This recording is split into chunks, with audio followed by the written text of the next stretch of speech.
Saudações, movimentadores da balança comercial ao Invoicecast. Era minha vontade fazer anualmente uma retrospectiva. E olha, 2020 está de parabéns para começarmos com bastante notícias. E para nos ajudar a escolher e debater cada uma delas, nós convidamos pessoas antenadas nas notícias mais relevantes dentro do comércio exterior, da logística internacional, das relações internacionais. Então vamos começar com quem é novo por aqui. Cauana, quem é você na fila do jornaleiro? Meu nome é Cauana Pacheco, eu sou formada em negócios internacionais e eu sou fundadora do ComexLand. É um portal que tem como objetivo atualizar os profissionais de Comex.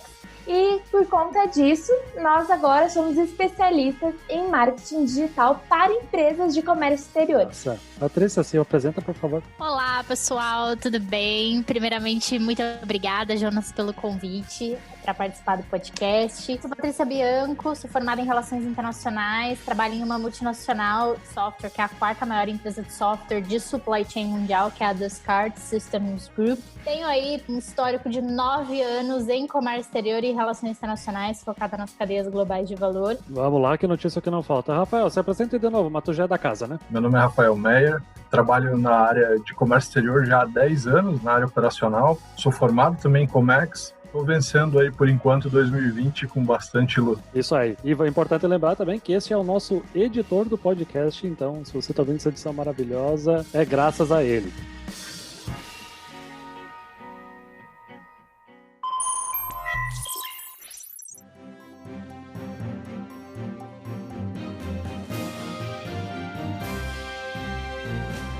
Então vamos começar, né? A gente tava lá pulando as 7 ondinhas, achando que a gente ia ter um 2020 topzera, e aí começamos com, Estados Unidos mandando drone lá pro Iraque pra matar o Qasem Soleimani. Não deve estar boa essa pronúncia, mas por favor me perdoem. Cauana, o que aconteceu lá? Então, um dos generais mais poderosos do Irã foi morto pelos Estados Unidos e que gerou um problema diplomático bem grande ali, principalmente porque o governo brasileiro se manifestou a favor dos Estados Unidos, gerando ali um problema bem grande assim para a diplomacia.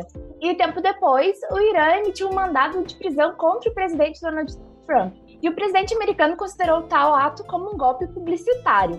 E o Irã, ele tá bem mal das pernas, vamos dizer assim. O presidente falou que esse é um dos anos mais difíceis, porque ano passado, em 2019, os Estados Unidos colocou diversos decretos que provocaram a queda nas exportações do Irã, diversas retaliações, e então tá bem complicada a situação do Irã e, consequentemente, o Brasil é parceiro comercial dos dois países e a gente achou que esse seria o problema principal de 2020, mas não foi.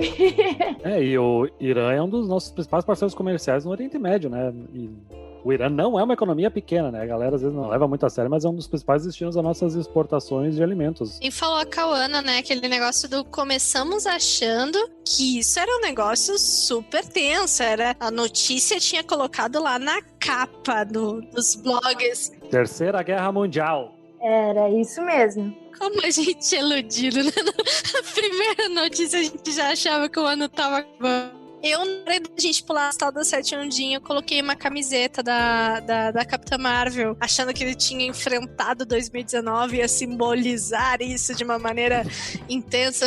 Eu não sei nem o que eu vou me vestir nesse final de ano. Esse episódio do Irã, todo mundo começou o ano realmente achando que seria o início da Terceira Guerra Mundial, que os ânimos internacionais estavam super abalados, porque um presidente populista estava super alinhado com Donald Trump em uma das maiores economias, que era Bolsonaro, mas no fim foi totalmente o oposto. Não sei se foi bom ou se foi ruim. E é engraçado essa questão do Brasil ser o principal parceiro comercial do Irã, que o Irã ele é um país embargado e, teoricamente, não poderíamos ser um parceiro comercial do Irã. E somos um parceiro comercial do Irã porque dentro dos países embargados existe uma exceção que é a exportação de alimentos. Então, tudo que for relacionado à exportação de alimentos, qualquer país pode exportar porque você não pode impedir um país de se alimentar. Então, teoricamente, não entraríamos nesse embargo aí. Tá. Mas foi um episódio bem interessante. Eu lembro, acho que foi 2019 que teve 2 embarcações que era da Petrobras e ficou parada ali em Paranaguá, que ia pro Irã, né? Exato. Essas foram embargadas, essas embarcações representaram problemas muito sérios para a Petrobras, mas tudo que for relacionado a alimentos, você não pode impedir o tráfego de navios e exportações marítimas porque é direitos humanos, né?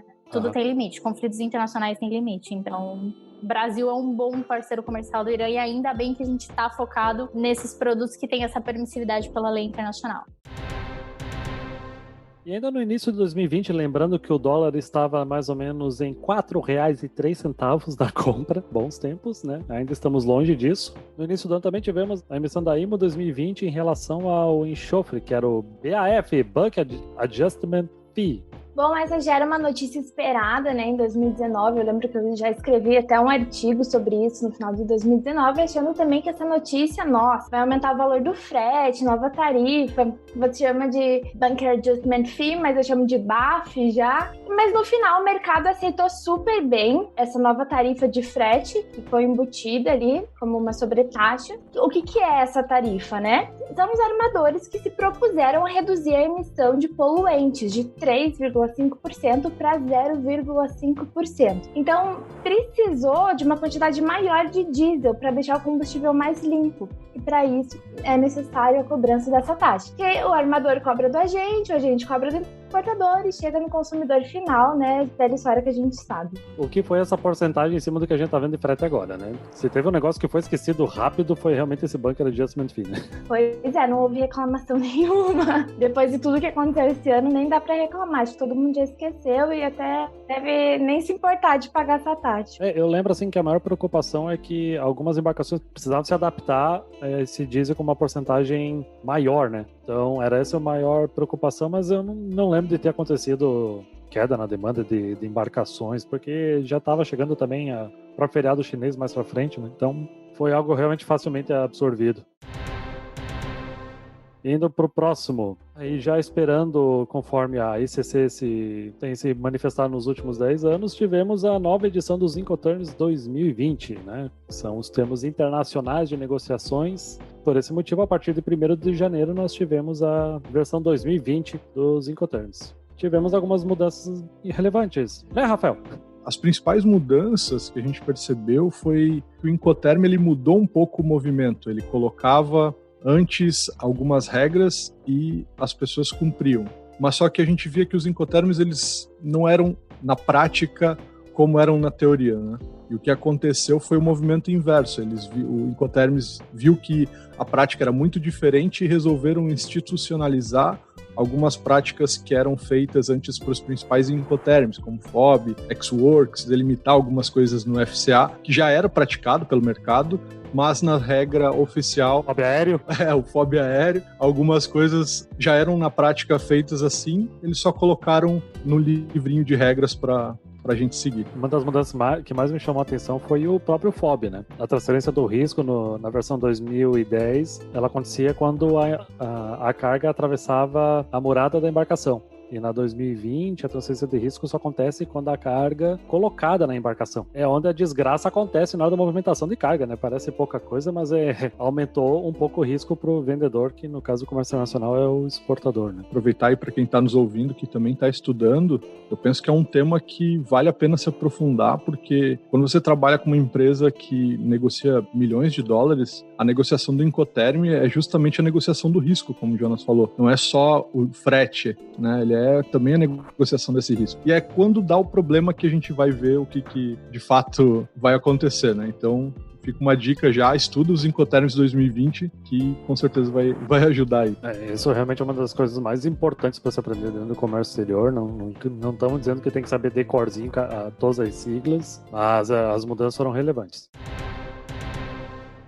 E as carnes aí foram para as cucuias, o preço das carnes foi para as alturas e não era o único alimento que ia incomodar nesse ano, né? Mas o que aconteceu? Então, logo em janeiro, nós já batemos recorde de exportação da carne bovina e suína. Então, com o aumento da demanda externa, a oferta interna do Brasil foi muito reduzida. A China estava passando por uma questão sanitária, se não me engano, o surto da peste suína ainda, e precisou de mais proteína animal. E resolveu comprar toda a carne brasileira, aumentando muito os preços preços da nossa carne no mercado interno. E, mais uma vez, a gente vê como o comércio exterior, as relações internacionais influenciam nos nossos hábitos alimentares, nos nossos hábitos de consumo. Por exemplo, muitas pessoas deixaram de consumir carne, trocaram por outros tipos de proteína, porque a carne estava realmente muito cara. É que qualquer 0,5% também que a China aumenta, reduz de consumo, já afeta nós aqui pra caramba, né?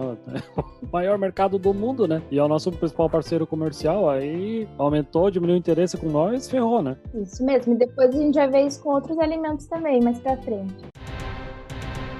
China e Estados Unidos assinam o primeiro acordo parcial de paz na guerra comercial que estava rolando desde 2018. Rolou essa paz mesmo? Essa guerra comercial entre China e Estados Unidos, ela é uma cortina de fumaça, de maneira muito prática para os Estados Unidos atingir o poderio chinês que está avançando em termos de tecnologia. Por trás da guerra comercial existe um tremendo interesse na disputa por dados 5G, e o Trump ele precisava retalhar de alguma forma, uma vez que as startups americanas e os dados que os Estados Unidos coletam para investir em robótica, indústria 4.0, não chega nem a 1/3 do que a China coleta de dados, porque aqui no Ocidente a gente tem leis de proteção de dados e agora tá ficando cada vez mais rígidas essas leis. Enquanto na China não. A China, a partir do momento que você entrou em território chinês, todos os seus dados são públicos. Essa é a verdadeira disputa por trás da guerra comercial. Então, assim, teve essa primeira trégua, mas com certeza nós vimos ao longo do ano que não foi efetivamente uma trégua entre Estados Unidos e China, e alguns analistas de relações internacionais aí vislumbram essa disputa por alguns anos pela frente. A gente vai ver nos desdobramentos aí do ano que ainda muita coisa aconteceu. Realmente não foi uma paz, efetivamente. Ao contrário. Convenhamos que o governo Trump usou muito isso para fazer moral com o próprio eleitorado dele, né? Exato. Vamos trazer novamente nossa indústria para o mercado americano, né? Exatamente. O que foi um discurso totalmente populista, porque ele não vai trazer os empregos de volta para os Estados Unidos como era antes, porque a indústria 4.0 vai deixar muita gente desempregada no mundo inteiro, na China, nos Estados Unidos. Então, assim, ele vai encerrar o mandato dele com uma fase de pleno emprego antes da pandemia. Ele tinha bons resultados em termos de aumentar o índice de empregabilidade, mas veio a pandemia e estragou tudo, tanto que ele não conseguiu se reeleger. A pandemia foi o principal motivo aí da não eleição do Donald Trump, mas foi um discurso muito populista e dificilmente os países que estão investindo em robótica, indústria 4.0, vão conseguir reaver os empregos que a China tomou. Agora a disputa é por robótica. Indo para o final de janeiro, temos o Brexit, que ocorreu a saída formal no dia 31 de janeiro, né? Mas a saída é a negociação, né? Que tá chegando no final dela agora, no final de dezembro, né? Dia 31, e é o que tudo indica, nós vamos ter um hard Brexit. Vai sair cortando o mal pela raiz, e isso não é bom para o Reino Unido, né?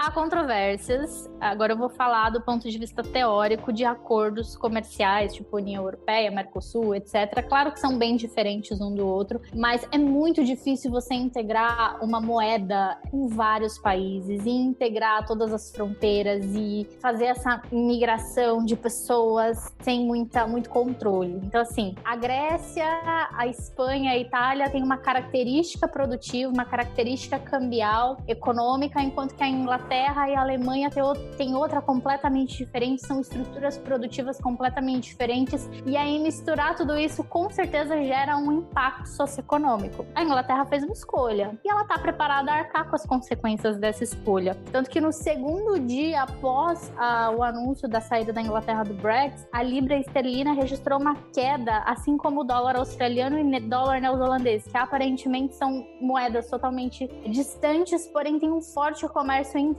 os três países, logo isso impactou em todas as moedas. Então o impacto não vai ser só no Reino Unido, vai ser também nos principais parceiros comerciais. A bolsa e o mercado imobiliário sofreram queda também na mesma semana, e o governo britânico começou a baixar fortemente as taxas de juros, fez empréstimo bancário para conter uma possível perda de capital. Com certeza, a libra esterlina começou a perder um forte valor comparado ao dólar e comparado ao euro. E várias das empresas também passaram a ter a sua sede na Holanda e na França, ao invés de ter a sede no Reino Unido.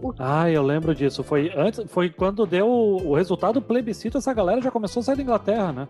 Passa a ser muito mais friendly, muito mais amigável você estar dentro das regras da União Europeia, que já são claras, você não precisa passar por um processo de 11 meses de negociação já é muito mais previsível do que você esperar toda uma negociação que demora, assim. Por mais que eles estejam dispostos a arcar com as consequências e renegociar e começar a estabelecer tratados e fazer uma gestão aduaneira muito eficiente, que com certeza eles vão fazer, isso vai demorar.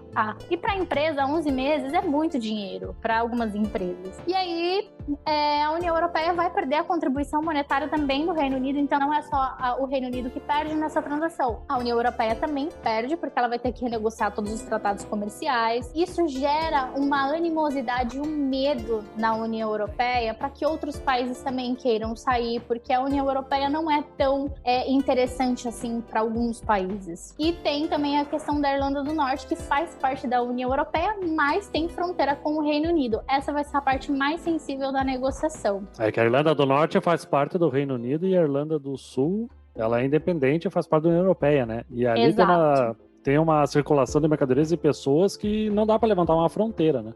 Exatamente. E aí agora, o que está em pauta nessa proposta e nessa negociação, nesses 11 meses, a partir do momento que o Brexit foi assinado, vai ser qual será o modelo alfandegário e qual será o modelo de fronteira nesses dois territórios. E aí, assim, inicialmente, pretendia-se fazer uma zona de livre comércio entre o Reino Unido e a União Europeia. Porém, esse plano foi rechaçado pelos partidários super radicais do Brexit, que alegam que isso não traz de volta a soberania do Reino Unido. Assim como o Reino Unido não vai ter nenhum privilégio de comercializar com o bloco europeu e receber o mesmo tratamento para os demais países do mundo. Tem uma agência no Brasil, uma agência da Apex, eles criaram o Brazil Brexit Watch, que é um departamento específico que gera newsletters e informações para ver quais são os movimentos do Reino Unido e como isso pode afetar diretamente o Brasil. Então é como se fosse uma newsletter que tem uma correspondência semanal e diária entre Londres e Brasil para ver o impacto do Brexit especificamente para o Brasil. É que o Reino Unido tem interesse em ter acordos diretamente com o Brasil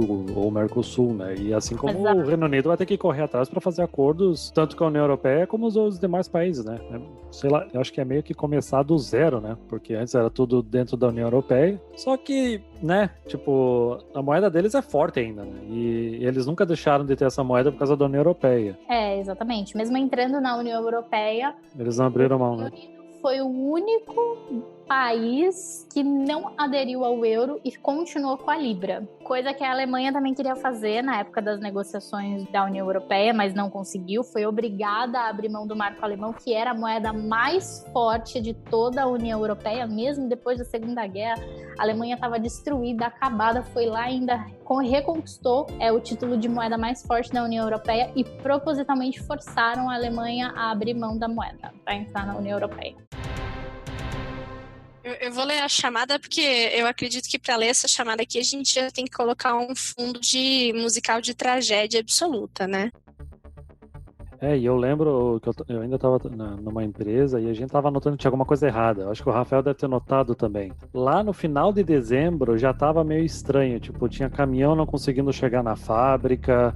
Tipo, tinha embarque que não estava acontecendo e os caras não sabiam explicar direito por quê. Tinha gente sendo mandada a ficar em casa. Tipo, né, tem que fazer home office. Tipo, conversava com a turma no WeChat, porque, né, o WhatsApp, a maioria não...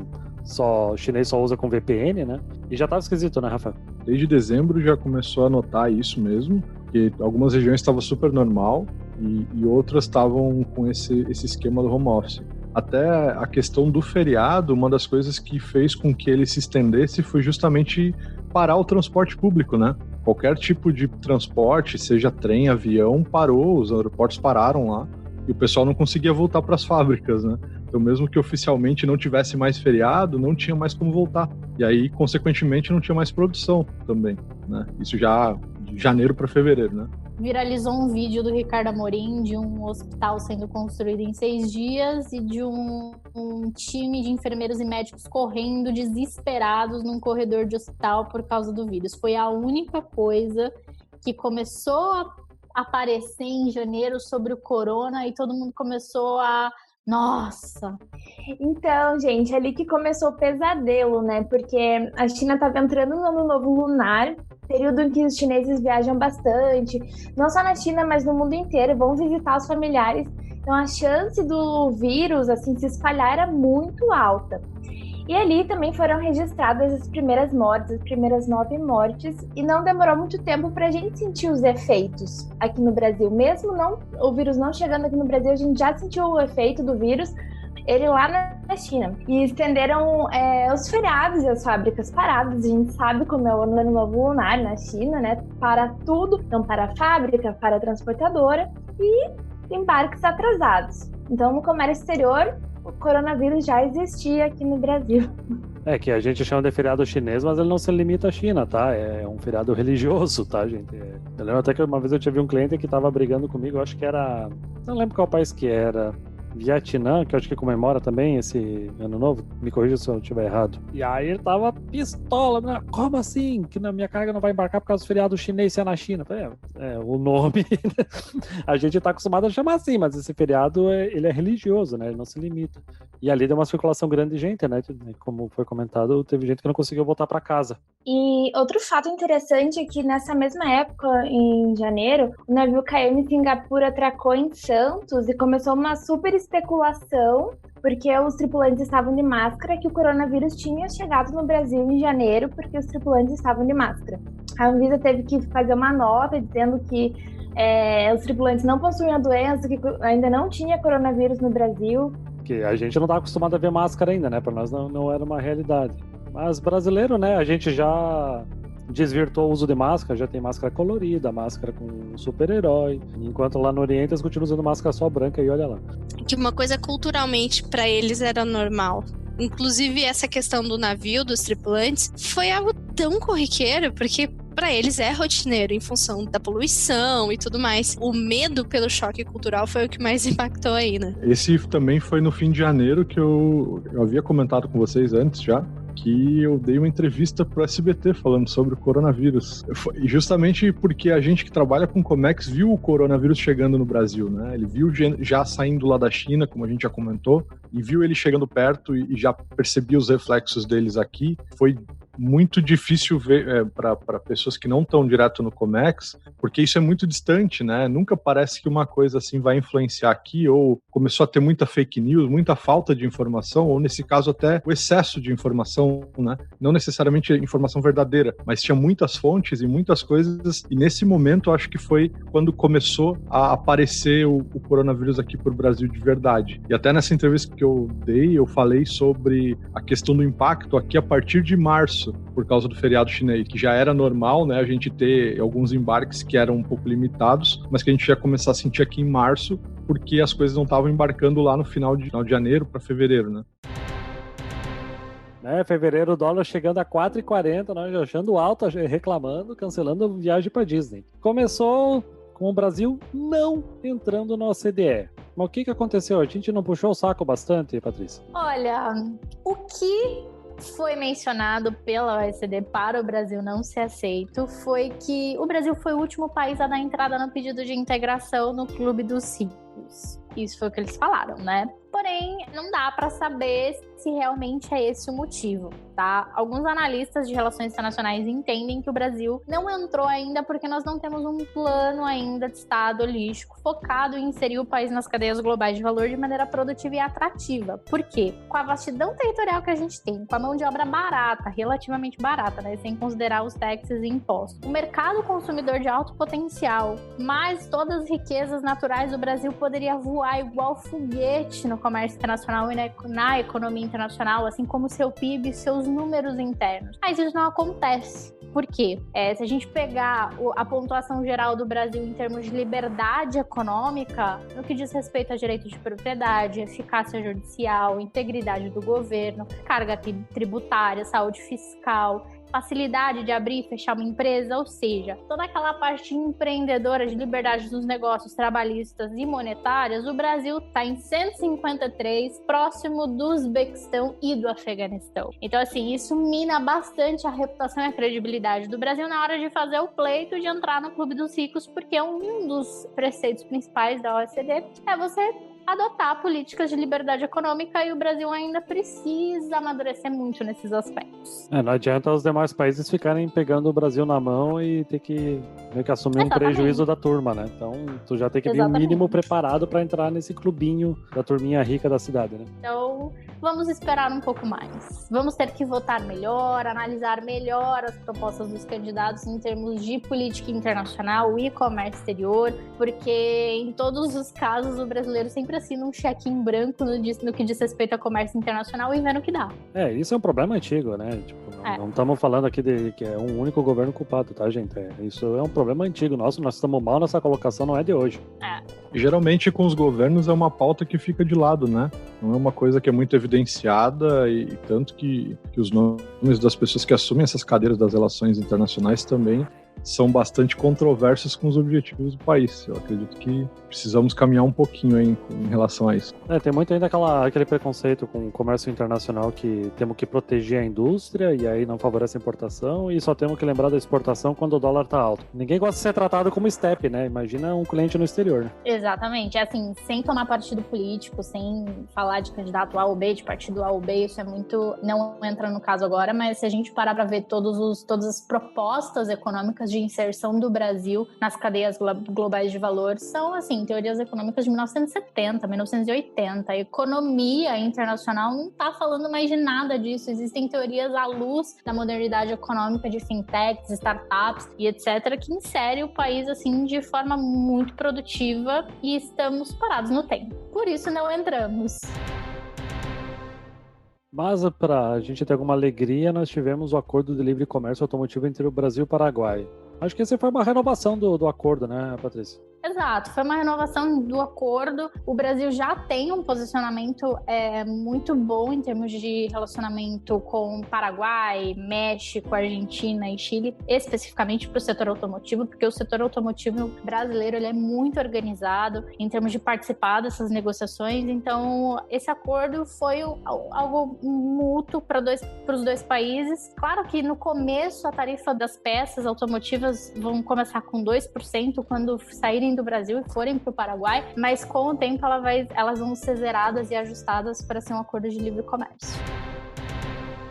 Estados Unidos abre mercado para a carne bovina brasileira. Esse tema da carne brasileira para os Estados Unidos também foi uma excelente notícia. O agronegócio brasileiro faz um trabalho muito bom para o Brasil internacionalmente. Essa notícia já era esperada há muito tempo. A reabertura do mercado de carne bovina in natura traz muita reputação em termos de qualidade para a carne brasileira. O mercado brasileiro havia sido fechado, 15 plantas frigoríficas habilitadas para exportar. E o que não ficou muito claro nessa abertura comercial seria quais dos frigoríficos estariam habilitados a voltar a exportar novamente. E aparentemente, segundo o valor econômico, seriam 21 abatedouros autorizados a vender para os Estados Unidos. E o volume de carne hoje que os Estados Unidos compra do Brasil equivale a 5 bilhões de carne bovina in natura entre janeiro e julho de 2017, o último semestre em que o Brasil podia vender para os americanos. É muita carne e é um volume assim absurdo.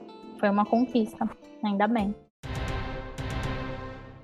Então, a consequência do Covid acontecendo lá em janeiro na China, a gente começou já a colher alguns frutos, né? O valor do frete despencou porque simplesmente não estava acontecendo importações e exportações de e para a China, né? Tinha nem mercadoria para embarcar, né? As produções não voltaram do feriado, não tinha mercadoria pronta, os navios estavam continuando nas rotas praticamente vazios. O problema realmente é nas indústrias, né? Não era exatamente no porto, né? Os portos estavam operando. Né? Estavam operando com algumas restrições, mas o volume de navios era muito alto para um pouco de mercadorias que tinham disponíveis para embarcar naquele momento. Então vamos entrar agora no pacotão desastre Covid.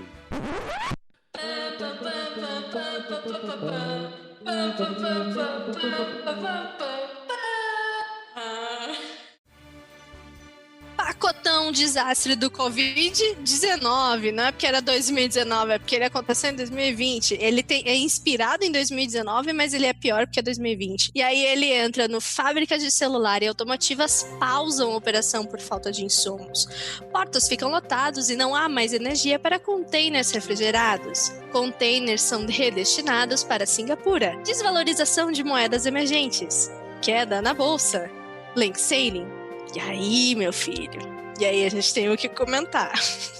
E adiciono mais, hein? Nas fábricas de celular, as fábricas de videogame também estavam sofrendo com falta de peça, tanto que tava faltando o PlayStation 4, tava faltando o Xbox One, tava faltando o Nintendo Switch na produção, porque eles usam mais ou menos as mesmas peças. A galera que queria ficar em casa... É muito sério, como é que a gente fica em casa sem fazer nada? A gente precisa de um videogame. Exatamente. Devia ter um bolsa videogame. Gente, pela primeira vez em 30 anos, a China contraiu sua produção em 30% e as exportações também foram reduzidas em 17,2%. Então, o que isso significa? Que todos os países que dependiam da China, que não são poucos, isso inclui o Brasil, que depende muito da China, ficaram sem insumos. De repente, o mundo se viu de joelhos e dependente da China. Como vocês se sentiram, profissionais de comércio exterior, relações internacionais e etc., vendo assim o prelúdio de uma catástrofe, de um apocalipse prestes a chegar no nosso país? Uma guerra comercial entre Estados Unidos e China, e aí, de repente, tudo isso acontece. E aí? Bom, foi a grande descoberta da humanidade, né? Que a gente dependia da China, né? Todo mundo, ninguém sabia, né? Nossa, todo mundo já sabia disso, mas parece que todo mundo decidiu ver o risco disso só agora, né? Nessa época, assim, falando não só da gente que tá na área, até em conversa com os próprios clientes, o pessoal começou a ficar, de fato, preocupado. E aí já começaram a falar sobre demissões. As empresas já começaram a fazer planos de demissões em massa, porque já não tinham mais como produzir. Vários pedidos sendo cancelados por causa disso. Então a gente já começou nesse momento a trabalhar nesse comitê de resolução de crise.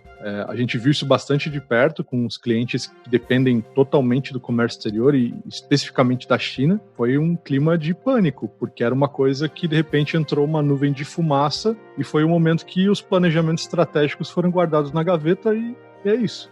Vamos agora viver uma semana, um dia de cada vez. É impressionante como esse clima de medo passou para todo mundo. Foi um negócio... Teve um amigo meu que falou assim, cara, eu tô tentando ligar para meus clientes e tem cliente não querendo atender o telefone com medo de pegar o Covid pelo telefone, sabe? Tipo, tava tomando uma proporção. E medo de receber documento da China também, lembra? Ah, sim. Mas eu também tava com medo, eu admito. Vai saber quanto tempo aguentava esse vírus aí num envelope.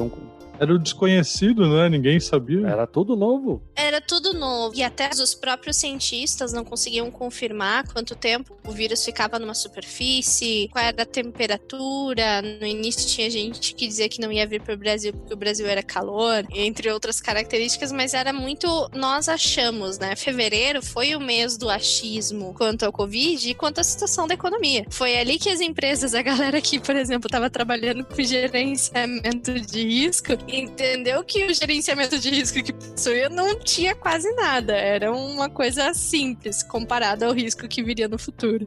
Até quero acrescentar que nós tivemos o episódio 6 do Radar Comex, foi o comércio exterior na pandemia, tava todo mundo triste e desanimado naquele episódio, porque foi mais ou menos na época que a gente realmente não sabia para onde é que tava indo. Complementando tudo isso, eu perguntei para vocês como vocês estavam se sentindo, porque... eu não vou falar que eu fiquei romântica, porque teve gente que ficou romântica na pandemia, né? Falei assim, não, porque a humanidade vai voltar muito melhor depois dessa, vai sair dessa crise, vai achar que a gente vai reduzir a emissão de gases carbônicos, vamos cuidar do clima. Eu não fiquei romântica desse jeito, eu achei muito interessante, porque a gente vai realmente começar a ver que a gente não consegue quantificar, qualificar e metrificar tudo que tá à nossa volta. Nem riscos e nem oportunidades. Tanto CEOs de empresa quanto líderes de países ficaram sem saber o que fazer. E eu tô lendo um livro muito interessante que chama Boa Economia para Tempos Difíceis, de uma economista vencedora do Nobel, que é Esther Duflo, e ela tem uma nota que eu acho que encaixa perfeitamente na pandemia, que é 70% das previsões do FMI, do Fundo Monetário Internacional, em termos do que vai acontecer, erraram. Eles erraram 70%. Então, assim, o time mais qualificado, o maior time econômico do mundo, erra 70% das previsões de crescimento econômico. E eu trabalho com dados há 10 anos, eu vejo a pressão das empresas em acertar essas previsões. Então, assim, será que a gente está colocando expectativas realistas em termos de previsibilidade de risco e de oportunidades nas pessoas que estão em cargos de liderança?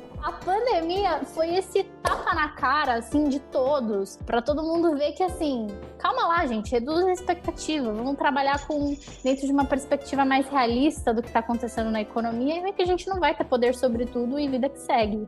Existe uma necessidade muito grande que a gente teve durante os anos anteriores de começar a processar a necessidade de BI, de analytics, de ter essas funções. As empresas contrataram pessoas para analytics de uma maneira muito intensa durante anos até chegar aquele momento. Hard skills sempre foram as coisas principais no momento de uma contratação, porque você conseguia prever uma certa produtividade ali, você tinha um controle do que ia acontecer. Chegou nesse mês, as empresas começam a pesquisar muito a respeito de soft skills. Características ligadas à resiliência, ligadas à paciência, ao controle emocional, porque aí você começa a procurar coisas que não são ligadas à previsibilidade para aguentar aquela carga.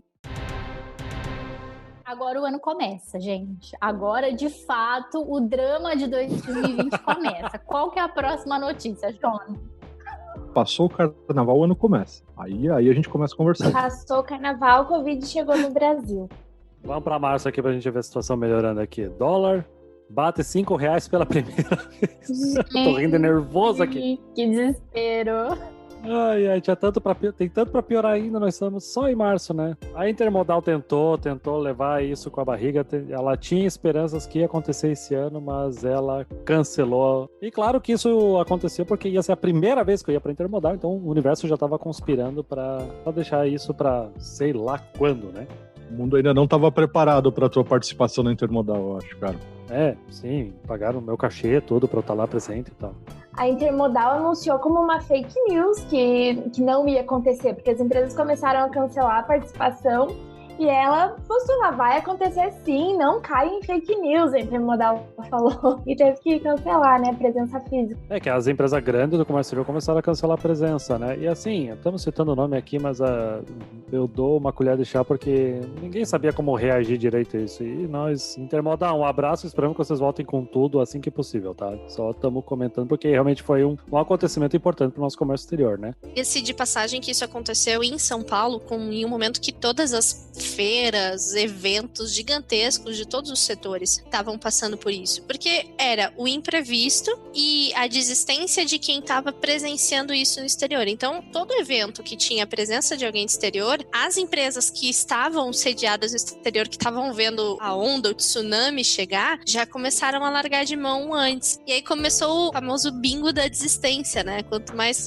empresas desistiam, mais empresas iam desistindo. E aí, não só a questão da Intermodal, mas todos os eventos em São Paulo que precisavam de um local físico começaram a ficar receosas, preocupadas, só que chegou a hora que São Paulo proibiu. E aí a cidade em si falou, não pode ter eventos. E aí realmente não tinha como correr atrás de prejuízo. E foi o momento que as empresas começaram a adotar os protocolos, né? De não ter visitas externas, de não receber ninguém. Foi nesse momento aí também, no começo de março. Esse foi um fenômeno que as pessoas não conseguiam dar previsão, e aí volta a questão da previsibilidade que a Paty estava falando. Não tinha previsão de quando ia dar certo.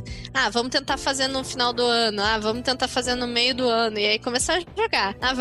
Agora tá todo mundo pensando como é que vai ser os eventos de 2022, porque ninguém sabe o que vai acontecer em 2021. A não ser que aconteça, de fato, desça uma nuvem de sorte, a gente tenha uma vacina bem eficaz. Bom, mas ao mesmo tempo que a gente viu a Intermodal ali cancelando o evento de forma presencial, a presença digital da Intermodal melhorou muito. E a todo tempo ela estava fazendo live, a todo tempo estava tendo post, estava tendo conteúdo. E não só a Intermodal, diversas empresas se inseriram nas redes sociais, no meio digital, e melhoraram a comunicação. Isso é muito bom para os profissionais do comércio exterior também, porque se torna um ambiente mais colaborativo, com mais conteúdo, com mais aprendizado, mais atualização. O pessoal de vendas não podia estar presencialmente com os clientes, a galera viu a importância do marketing, né? Para compensar. Se a gente comparar, por exemplo, esse mês com o mês de março e com o mês de novembro do ano passado, se uma pessoa saía por algum motivo do mercado de comércio exterior, ou por uma demissão, ou por alguma questão que,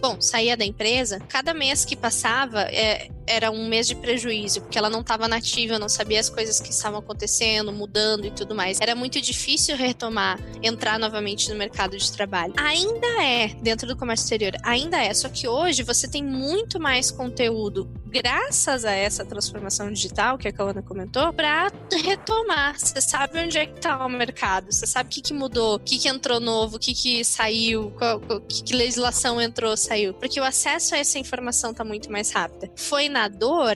Foi assim na carne para aprender a fazer isso? Foi. Mas pro mercado de trabalho e pro mercado de comércio exterior, foi muito boa essa mudança. E vamos entrar então na maldita da notícia do STJ oficializando que o THC compõe o valor aduaneiro. Muito obrigado. Bem legal vocês. Não, ótimo, né? Era tudo que a gente queria. O resto do mundo não colocando o THC e nós aqui tem que colocar o THC para deixar caro, porque a nossa carga tributária é baixa, de certo. Olha, mas hoje eu vi uma notícia que o governo está fazendo um estudo, vamos ver, né? Esse papo de estudo a gente está cansado.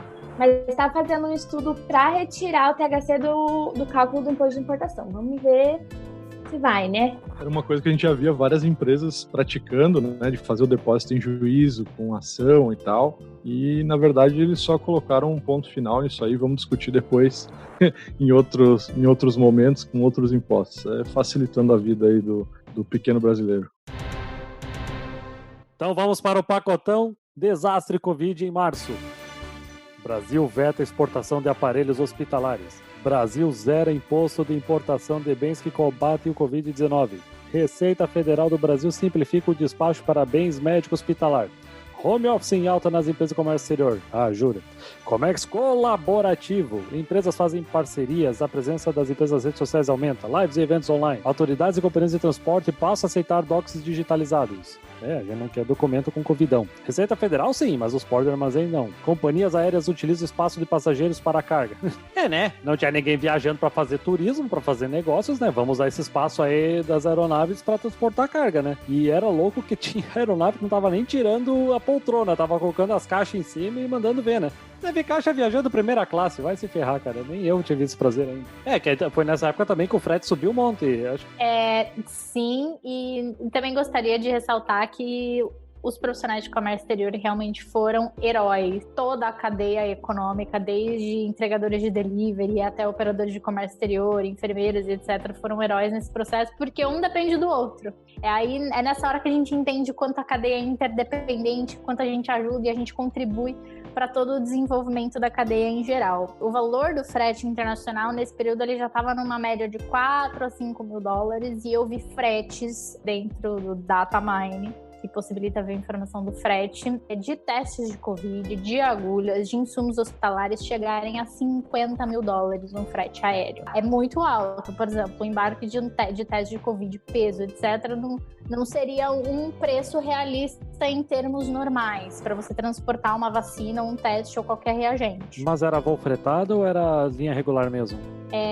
Não era um voo fretado, era um voo convencional. E os preços dos fretes eu vi tanto de commodities como produtos de baixo valor agregado. Eles oscilaram de 5, 7, 8 mil dólares até 50, 39, 42, no que diz respeito a insumos hospitalares.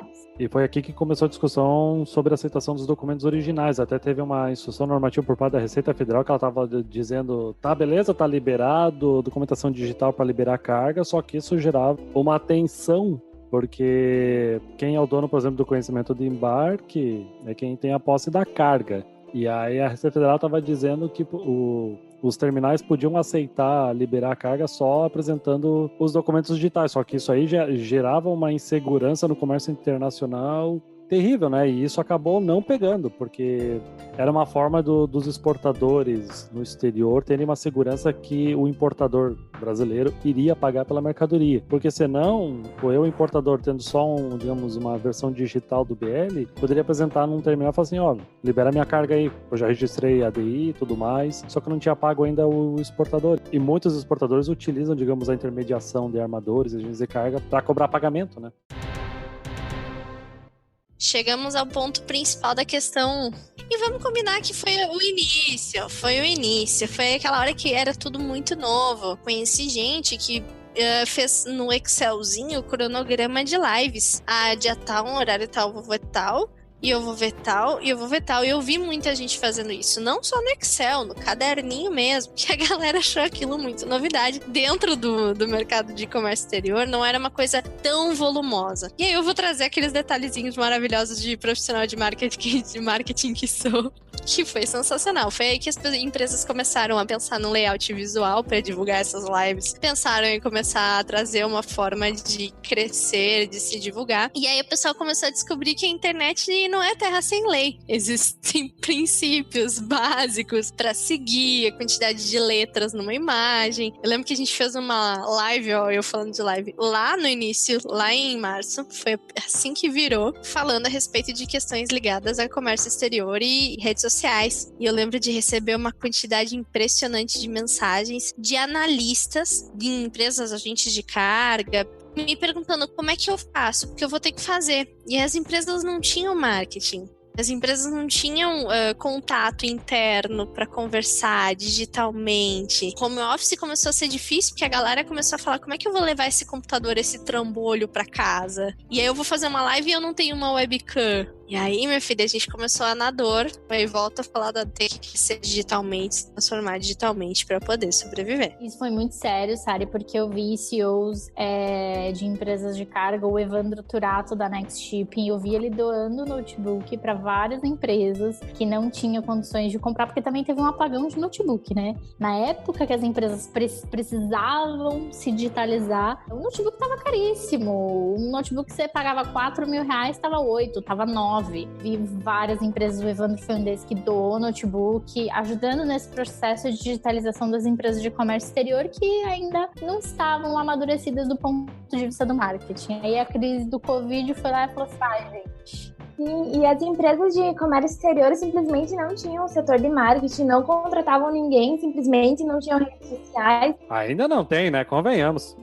E simplesmente negligenciam esse processo. Bom, se negligenciam até sistemas, né, de comércio exterior, imagina redes sociais. E acham que é besteira, tem LinkedIn, tem Instagram, o que é muito errado, né, gente? Principalmente agora que a gente viu a quantidade de evento que está acontecendo, de lives, de conteúdo que a gente tem. É necessário que essas empresas se posicionem digitalmente, é muito importante. A gente viu muitas correndo atrás, prejuízo durante a quarentena, isso foi bom. E outras já estavam no ambiente digital e conseguiram um posicionamento forte durante a pandemia. E outras simplesmente não querem saber. Só não conseguia ir vender, tinha que fazer o marketing, né? Conseguia atrair clientes através do inbound, né? O que eu percebi é que antes a maioria das empresas estavam digitalmente, era aquele assim, eu vou ter para ter, né? Tenho Instagram para ter, vou ter o meu site ali porque tem que ter. O potencial já existia, né? Só que nunca era olhado devidamente de uma forma mais estruturada, posso dizer assim. E aí, com a pandemia, como o Jonas falou, não tinha outra forma de vender. Onde é que os clientes estavam quando todo mundo estava confinado? Estava na internet. E eu tinha que estar na internet porque o cliente estava ali. Eu tinha que participar das discussões que eles estavam ali, e aí apareceram muitas oportunidades que fizeram esse meio crescer e ganhar uma relevância que não era uma coisa nova, né? De novo, não era uma novidade, as coisas já existiam. Isso que é o mais impressionante, né? Foi só uma uma casualidade disso ser evidenciado nesse momento. Vamos Bolsonaro se reúne com Trump e não garante redução de nenhuma tarifa para o Brasil. Pelo menos passeou de avião, fez umas comprinhas e voltou com o covidão para a turma toda, né? Exatamente. E foi assim que Brasília se tornou um covidário e vários membros do governo Bolsonaro voltaram dessa viagem com Covid e inclusive contaminaram parte das autoridades americanas. A maior expectativa dessa visita era que Bolsonaro conseguisse de alguma forma negociar tarifas do aço ou qualquer outra tarifa para o Brasil ou até mesmo influenciar na adesão do Brasil para a OECD. Mas nada disso aconteceu e, além de tudo, os Estados Unidos anunciou que reduziu a cota de exportação de aço semi-acabado do Brasil. Foi uma medida que os Estados Unidos tomou porque houve mudanças significativas no mercado de aço em 2018 e 2019, no qual as exportações dos produtos norte-americanos caíram 15% no primeiro trimestre de 2020 e a utilização da capacidade instalada das empresas no setor estava abaixo de 70% até agosto de 2019 e aí o Trump decidiu cortar o aço. Japão dá subsídio a empresas para deixar a China e outras barreiras protecionistas. Guerra por produtos de combate ao Covid, aí começa aquele negócio lá, um quer ofertar de um jeito, de ofertar de outro, e aí começa a confusão também, porque o mercado também não sabe lidar com a competição do Covid, né? A gente vê também o comércio internacional finalmente percebendo que depende da China, porque não basta só depender da China, você tem que tomar uma atitude. E o Japão foi o primeiro país que foi lá e falou assim, bom, dependo da China, mas eu não quero mais depender da China. Vou tomar providências para encerrar esse processo de dependência da economia de escala chinesa. E essa vai ser uma tendência também do comércio internacional, que vai ser cada vez mais comprar dos vizinhos, fortalecer os países que estão próximos e reduzir a vulnerabilidade em relação à China e depender de insumos principalmente básicos, como itens médicos. Acredito que os Estados Unidos vai tender para cada vez mais fortalecer o relacionamento com empresas, inclusive brasileiras, que têm um potencial incrível de explorar o mercado americano para agulhas, para máscaras e insumos hospitalares. Claro, se os tributos brasileiros facilitarem. Foi nesse mês aí que começou que os Estados Unidos estava segurando embarques, tipo de transbordo, tanto no marítimo quanto aéreo, e foi foda aquela época. Começaram a ter inspeções aí de mercadorias achando que era máscara, que eles não queriam deixar passar por lá, então tudo que fazia hub e conexão lá, eles seguravam um pouquinho. É tipo quando estoura balão com docinho, né? Não existe amizade quando isso acontece, né? Tipo... Não existe amizade. Inclusive, quando teve esse episódio, a Força Aérea Americana interceptou vários navios e aviões, assim, com utensílios de máscara, combate ao Covid, e pegaram, assim... ou contratos que estavam fechados entre Brasil, fornecedores brasileiros e empresas chinesas, venda feita entre Brasil e China, eles chegavam lá com dinheiro e falavam assim, eu pago o dobro por isso aqui. Você acha que o chinês vai falar não? E outra coisa é que o americano, ele paga à vista, né? A gente não consegue ter esse poder de barganha. Então, o americano conseguindo pagar em dobro e ainda à vista, com certeza a China prefere vender pra ele. Acho que não existia guerra comercial nesse momento, né? Tava todo mundo se dando bem, né? Não, lembra daquele acordo lá feito em janeiro? Então, tá aí. Nesse momento, tinha pessoas dos Estados Unidos lá para negociar mercadorias que às vezes já estavam coletadas em armazém. Eles faziam essa troca, essa negociação direto lá no próprio armazém ou no porto. Essa venda ali era de fato uma negociação na hora. E aí o fornecedor falava, não vou conseguir embarcar a tua mercadoria, mas na verdade é porque os Estados Unidos pegou e pagou mais. Eu lembro que o governo brasileiro precisou fazer todo um estudo logístico para conseguir trazer essa mercadoria de combate ao Covid para o Brasil. Então eles estavam estudando por Dubai ou pela Nova Zelândia, países que não têm essa restrição, porque foi bem complicado mesmo trazer. E eu lembro que no caso de respiradores, que o Brasil não estava conseguindo também importar, ele falou, não, agora eu vou produzir o respirador. E daí faltava uma peça da Suíça que na época estava de quarentena. Então foi muito complicado, estava todo mundo necessitando dos materiais, dos insumos de combate ao coronavírus e não tinha. Então teve realmente uma guerra por produtos de combate ao coronavírus. Complementando o que a Cauana falou, que foi muito interessante, desses estudos que o governo brasileiro fez em relação ao Covid, é muito importante a gente começar a prestar atenção agora no movimento dos estados. Por quê? O comércio exterior e o comércio internacional sempre foi algo muito centralizado no Itamaraty, no governo federal, nessas autoridades do executivo. E o Covid veio para mostrar que os estados brasileiros podem fazer diplomacia. E é aí que surgiu a paradiplomacia, que é a diplomacia que o Flávio Dino no Maranhão fez comprando respiradores, o Dória fez com a vacina depois, e vai ser uma diplomacia que agora vai começar a ser muito mais comum. Ou seja, os operadores de comércio exterior, tanto do Sul, de São Paulo, eles vão começar a ficar mais próximos dessas políticas através dos estados que estão investindo fortemente em áreas de relações internacionais e comércio exterior para aproximar cada vez mais os estados de maneira independente do governo federal. E isso foi um ganho assim histórico para o comércio exterior brasileiro e comércio internacional também. E foi também em abril que nós tivemos a lei que proibia a exportação de bens e materiais a serem utilizados no combate à Covid-19. Que o que estava até acontecendo na prática é que quando iam tentar fazer o registro da licença de exportação, ela ficava eternamente em análise, né? Ela, pelos casos que eu tive alguns colegas me falando, ficava nesse status, não chegava a dizer assim, negado. Não, simplesmente nunca era aprovado, né? Exatamente. Foi também nesse momento que, por causa dessas liberações, começou também, né, um parêntese aqui, a aparecer muito oportunista de mercado, né? Que não estava com mercadoria, que não tinha esse tipo de conhecimento, achou que era um bom negócio importar máscara, importar produto para saúde com classificação fiscal errada, eu vi isso acontecendo. Outras obras de tecido.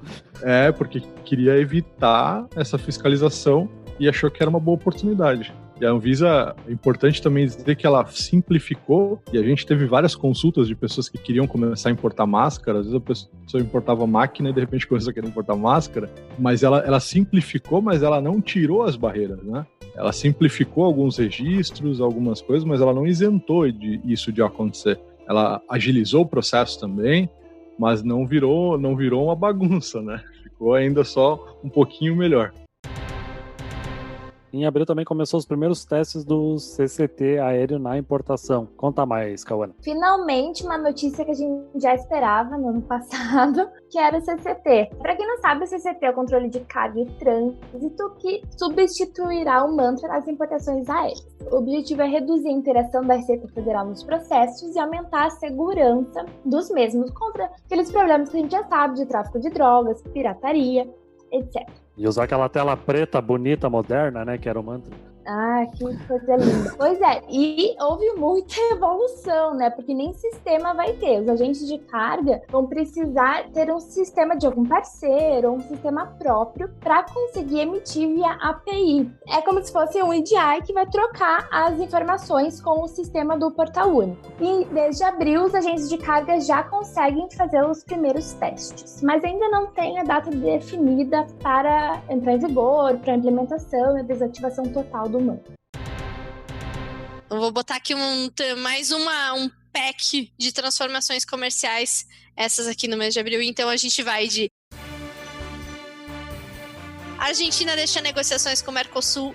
Isso aqui foi inesperado, a questão das negociações com o Mercosul. Colômbia se torna membro da OCDE. Esse aqui, talvez nem a Colômbia mesmo esperava tão rápido, mas se tornou. Crise histórica no petróleo. Navios ficam parados em alto mar devido à redução abrupta de demanda com o lockdown. Paty, eu acho que esse aqui em específico, eu vou jogar essa demanda aqui pra ti. Porque o produtor, toda essa questão ligada ao petróleo e o lockdown foram fortes, né? A Argentina deixou as negociações, segundo eles, por causa da pandemia. O Paraguai, que é o líder que hoje administra aí ele lidera como é a organização do Mercosul, diz que isso potencialmente geraria algumas sanções jurídicas para a Argentina, mas acho pouco provável, porque estamos em um processo assim, de pandemia. Essa questão que você mencionou do petróleo foram tanqueiros encalhados em armazéns ou em alto mar devido à baixa demanda de petróleo devido ao lockdown. Essa foi a maior crise da história do petróleo.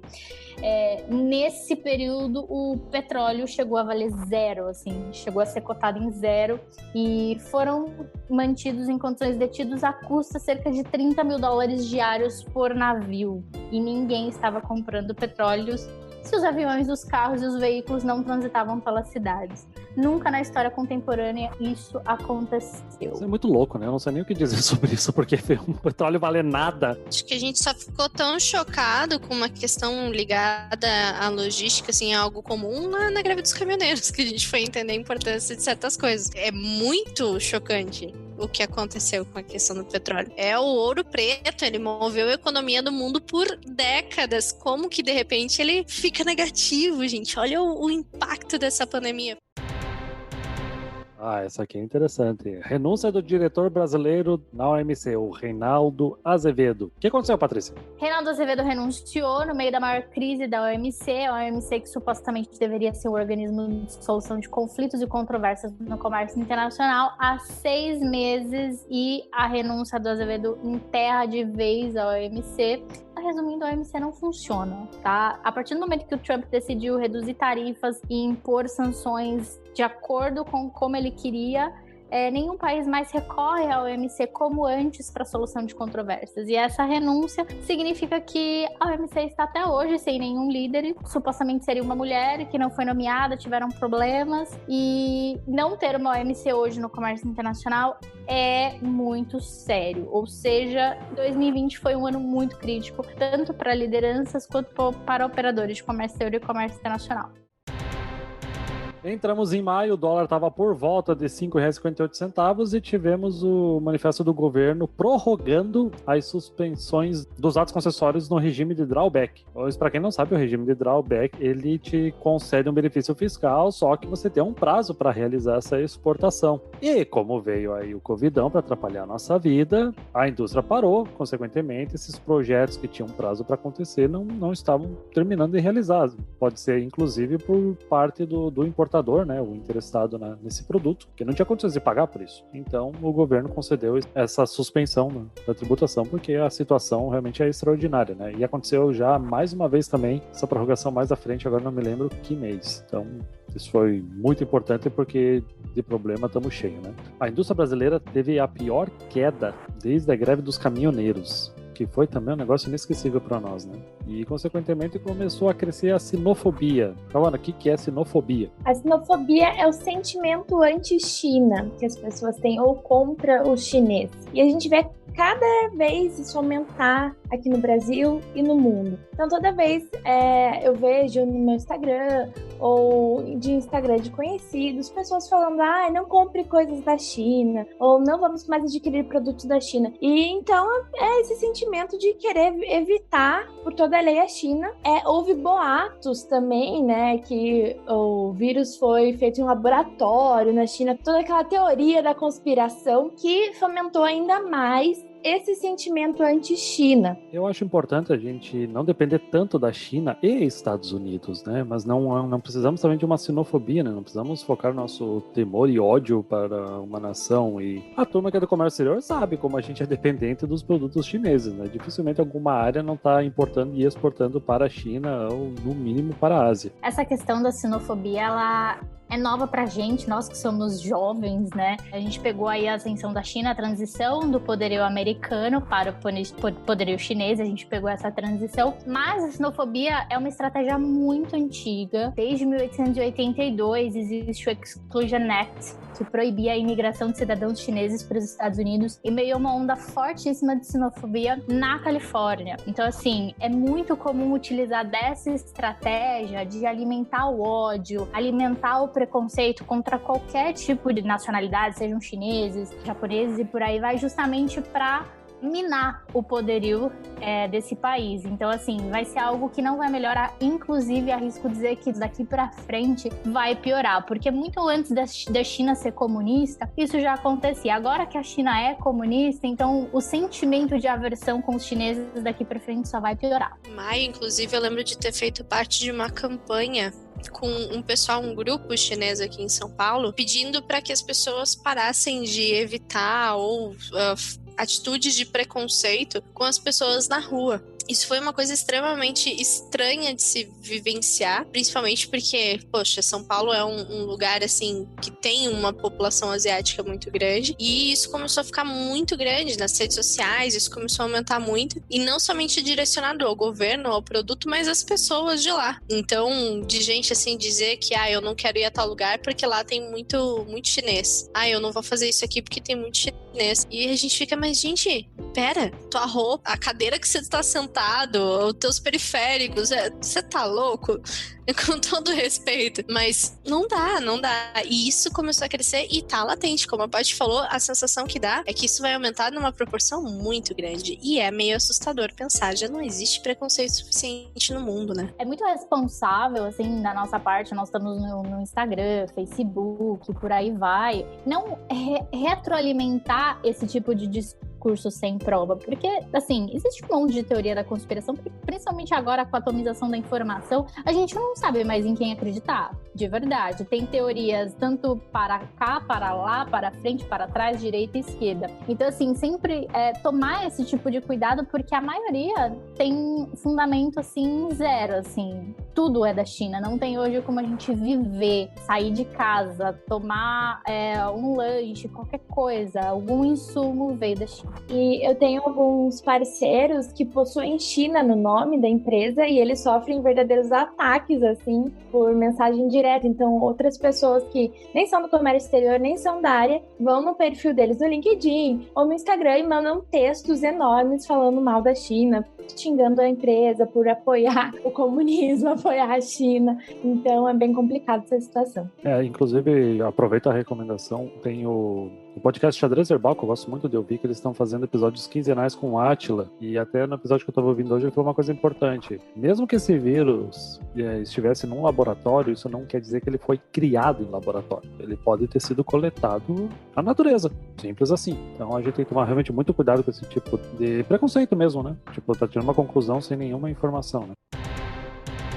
Confins inaugura primeiro aeroporto industrial. Esse aqui foi um movimento interessante também, né? Sobre ter o aeroporto industrial lá naquela região, né? 10 anos depois. 10 anos depois, a negociação finalmente saiu. O primeiro aeroporto industrial em Minas Gerais, no aeroporto de Confins. E além do benefício, né, da logística de transporte, já está ali no aeroporto, ainda tem alguns benefícios, que é a isenção do imposto de importação e de exportação, para alguns casos, e o ICMS, por exemplo. Então, são diversos os benefícios ali que vai beneficiar as empresas que estarão alocadas dentro do aeroporto industrial. Uma estratégia bem boa ali para Minas Gerais e para as indústrias que estarão ali.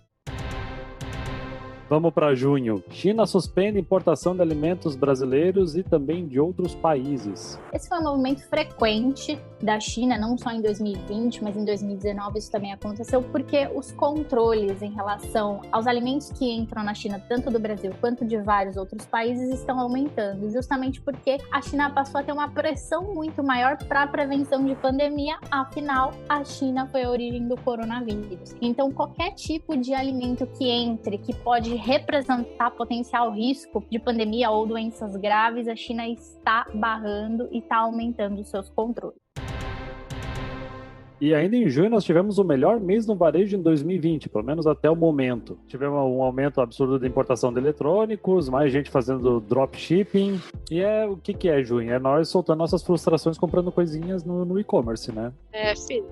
A questão aí é um crescimento de apenas 47% referente ao mesmo período do ano anterior. Então, o que acontece? Aqui é a parte que a galera começou a ficar entediada. Não tenho como sair, não tenho o que fazer. Vou precisar fazer compras, porque isso me deixa um pouco mais tranquilo. E, consequentemente, as pessoas começaram a ver efeitos daquele marketing que a gente falou lá de fevereiro e março. Começou a fazer efeito agora, porque aí o Google leva aí uns 3 meses para levar. O que acontece? Todo mundo começou a comprar importadas, AliExpress, Wish voando, porque o pessoal tava comprando só por comprar, não era por necessidade, esperar 3 meses não tem problema. A logística começou a ter que dar conta de toda aquela demanda, porque a demanda aumentou pra caramba. Dropshipping virou um aquela coisa, eu vou fazer aqui rápido porque eu posso ganhar dinheiro com o negócio, vamos aproveitar a oportunidade, porque tá tendo demanda. E assim foi indo, assim fomos aumentando. E outra coisa, até tava um tempo atrás conversando com o próprio Rafael, que ele me ajudou a comprar esse microfone que eu tô usando aqui pra gravar o podcast. E aí eu falei, pena que se eu comprar no AliExpress vai demorar, né? Ele, não, cara, tá muito mais rápido. E realmente,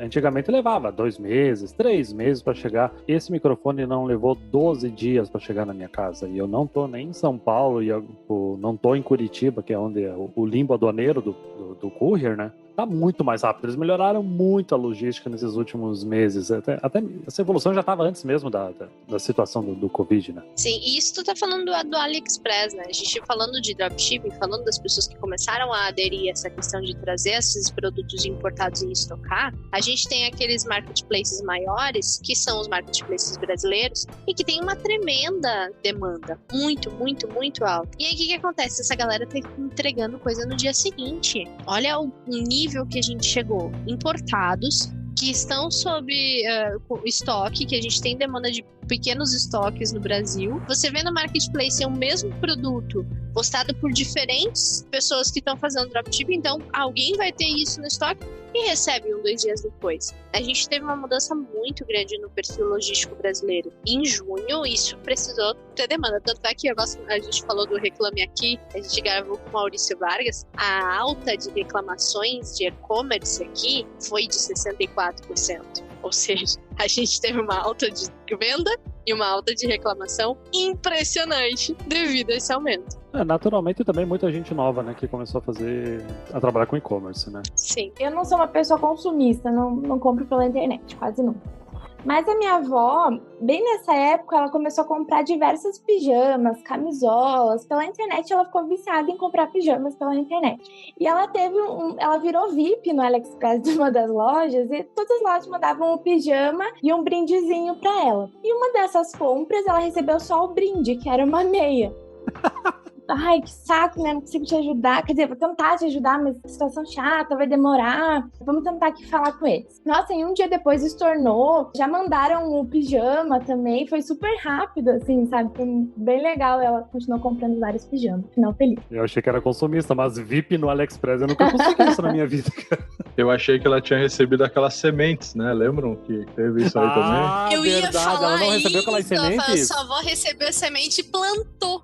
Essa questão do e-commerce no comércio internacional vai causar um rebuliço, assim, do ponto de vista tecnológico, porque as plataformas, elas estão fazendo classificação aduaneira com inteligência artificial. Isso é muito freak. Então, assim, agora imagina hoje todo o processo de classificação fiscal aduaneira sendo feito por um robô, e tem um índice de assertividade de 92%, claro, entre países que somente tem HS Code. Quando entra o NCM brasileiro, é um pouquinho mais complexo, porém já está em teste. Agora, sem querer fazer propaganda, mas já fazendo, na Descartes a gente tem uma ferramenta que faz essa inteligência artificial, e os principais e-commerces dos Estados Unidos, Europa e Ásia usam.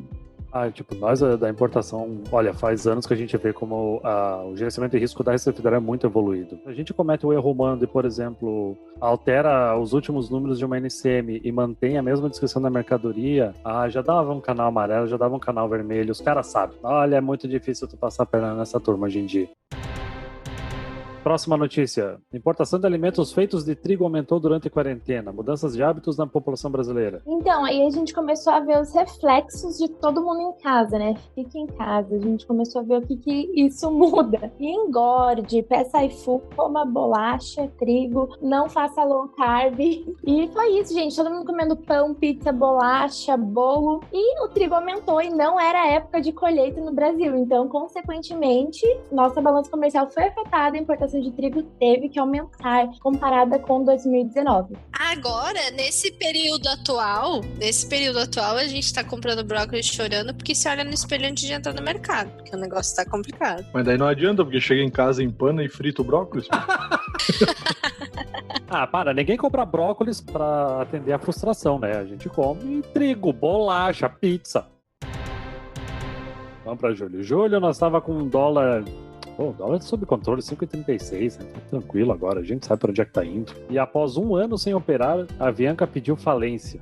Nossa, ela ficou 1 ano sem operar até pedir falência. Eu me impressionei, eu não lembrava desse detalhe. Essa aí foi uma desculpa que foi a pandemia e não foi, né? A questão da prestação de serviço da Avianca e do quanto ela estava conseguindo operar. Para destacar, a Avianca Brasil não estava conseguindo mais fazer essa operação. Então ela estava com empréstimos de outras empresas no sentido de fazer tudo isso e de externo também, de pontos da Avianca de outros países.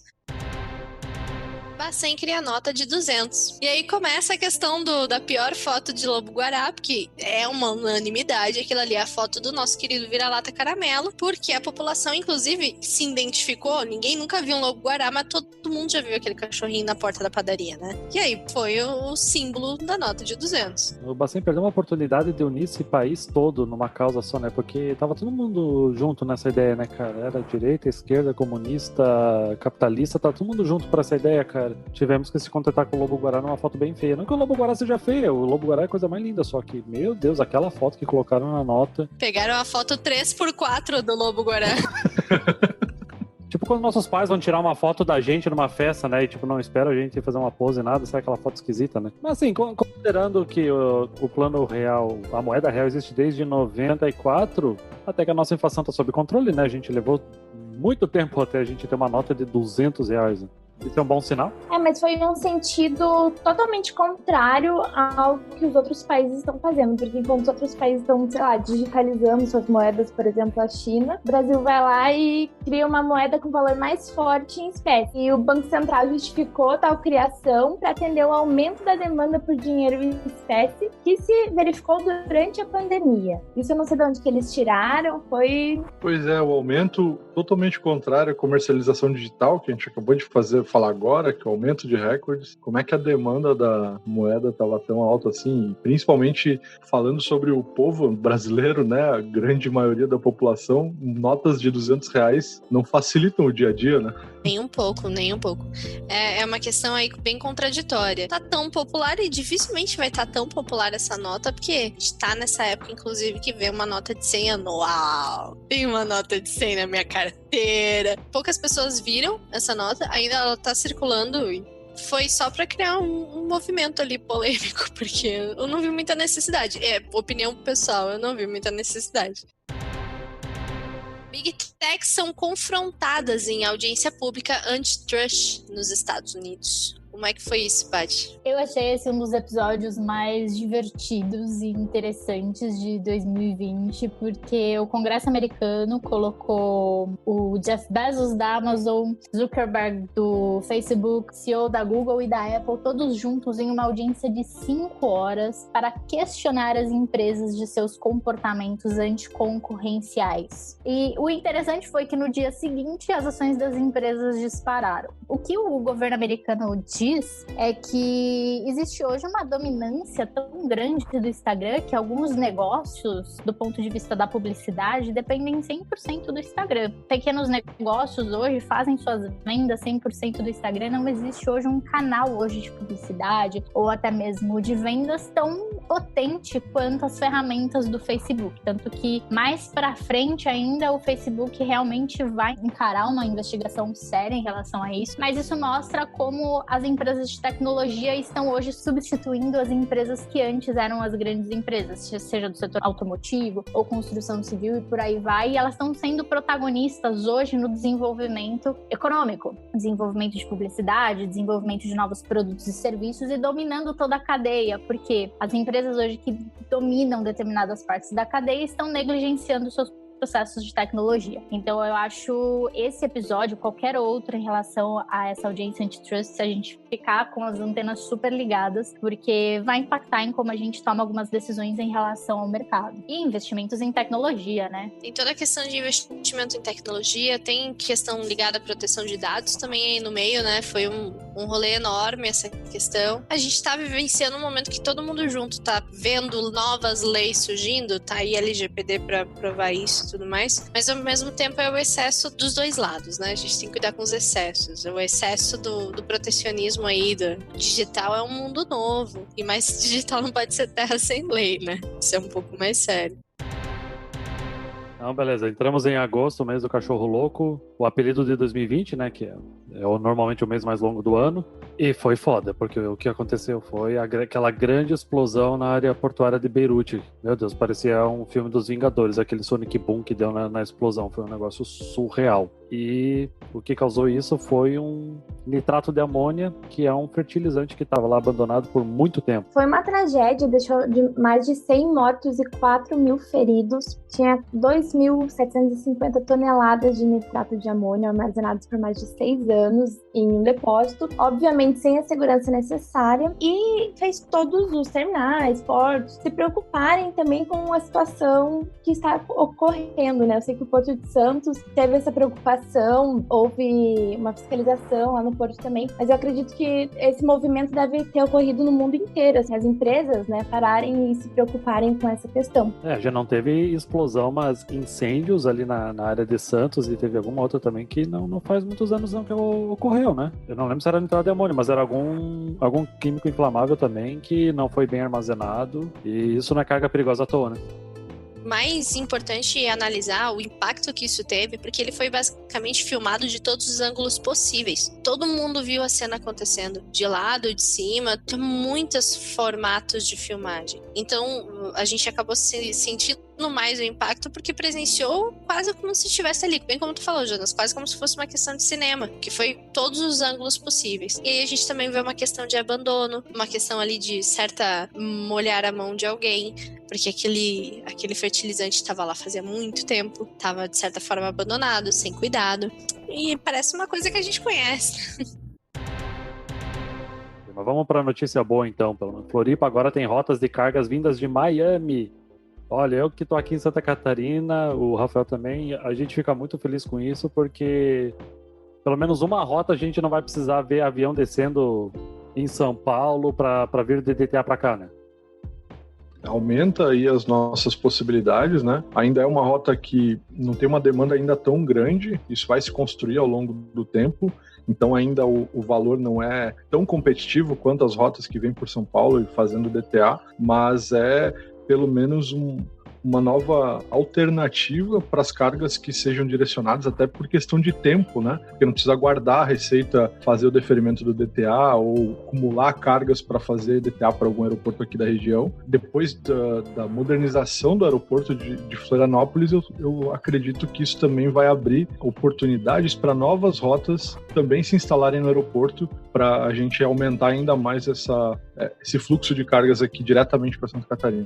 É um começo, né? E é muito importante para a gente que a gente nota a importância de ter uma rota direta, primeiro pela pressa, né? Que a urgência no comércio exterior é quase uma redundância. E também quando acontece, por exemplo, uma greve da Receita Federal, a DTA precisa da intervenção humana. Então, se digamos assim, tu tá vindo uma importação aérea para Santa Catarina e desce em São Paulo, tu depende da Receita Federal que tá em greve para autorizar a DTA vir para cá, né? E aí, caso você consiga um canal verde, a greve não te afeta, né? Mas a DTA ainda precisa dessa intervenção humana, né? Então, você poder pular a necessidade de uma DTA já ajuda bastante, né? Miami, além de ser um grande aeroporto, também é um hub de várias conexões que vêm da Europa, que vêm da China, então é bem significativo, né? E de brasileiros. E de brasileiros também. Agora é sério. O Cisco Serve foi desativado. Amado por ninguém e foi embora. E foi do dia pra noite, né? Ninguém esperava, acho que foi no final de semana, simplesmente apareceu uma mensagem lá, o Cisco Serve foi desativado. E ninguém entendeu nada, vai voltar, tá fora do ar, o que aconteceu? Ele tinha sido suspenso um mês atrás, um mês antes, e aí, tava suspenso porque era muito custo deixar ativado, e aí nesse final de semana, como tu disse, desativaram. Chega, não vai ter mais Cisco Serve, e é isso aí. É que, na verdade, era um sistema caro e que não rendia nada, né? Para a Receita ainda não estava rendendo nada. Então, eles só estavam investindo. Eu acompanhei desde a chegada do Cisco Serve, né, profissionalmente, assim. Primeiro a gente começou com uma fase de negação, onde várias empresas acreditaram que não ia pegar e aí ninguém fazia nada. E de repente começou a dizer, opa, tá saindo algumas intimações e a Receita já tá multando. Porque as multas do Cisco Serve eram absurdas. Por atraso, por retificação, era algo que assustava muito mesmo. as empresas não estavam preparadas para ter pessoas que conheciam da ferramenta, porque o Cisco Serve, ele começou sendo muito impactado por Comex no frete, principalmente, mas na verdade ele pegava várias áreas da empresa que contratavam outras coisas que eram de fora e não tinha uma... Para nós, o que impactou foi o frete, até a questão do próprio agente de cargas, de responsabilidade, isso nunca ficou muito claro, e daí aconteceu esse declínio, até que o pessoal, não, realmente, eu vou ter que colocar as coisas, todas as empresas começaram a se organizar para isso, de repente o assunto estava tranquilo, e aí cancelou. Não entendi nada. E eu fico pensando na quantidade de tempo, de capital que foi desperdiçado por parte das empresas e o que vai ser das empresas que faziam o lançamento de Cisco Serve, né, que prestavam esse serviço. Como eu disse, assim, eram pessoas responsáveis por parte do compliance dessas empresas. Então, assim, tipo, claro que é uma nhaca acontecer isso, mas assim, tipo, não é um conhecimento inútil também, né? Porque também se tu era só um registrador de dados do Cisco Serve, aí, lamento, né? Mas assim, esse é o tipo de profissional que acaba ficando obsoleto rapidamente, né? Mas fica a recomendação, o episódio 11 do Radar Comex, que foi muito bem explicado sobre isso e quais são as previsões para 2021. Então vamos para setembro. O arroz. Lembra quando era barato comer arroz, um risotinho, né? A tarifa de importação do arroz foi zerada de tão caro que tava ficando, bendito, né? Diz que foi a nova mistura, inclusive, não era mais a carne, era o arroz por causa do preço. Pois é, a gente pegou a carne lá, muita exportação, e depois agora o arroz, muita exportação e outros itens da cesta básica também, que a gente viu o milho, a soja, tiveram que ter a alíquota do imposto reduzida porque no mercado interno estava muito alto os valores.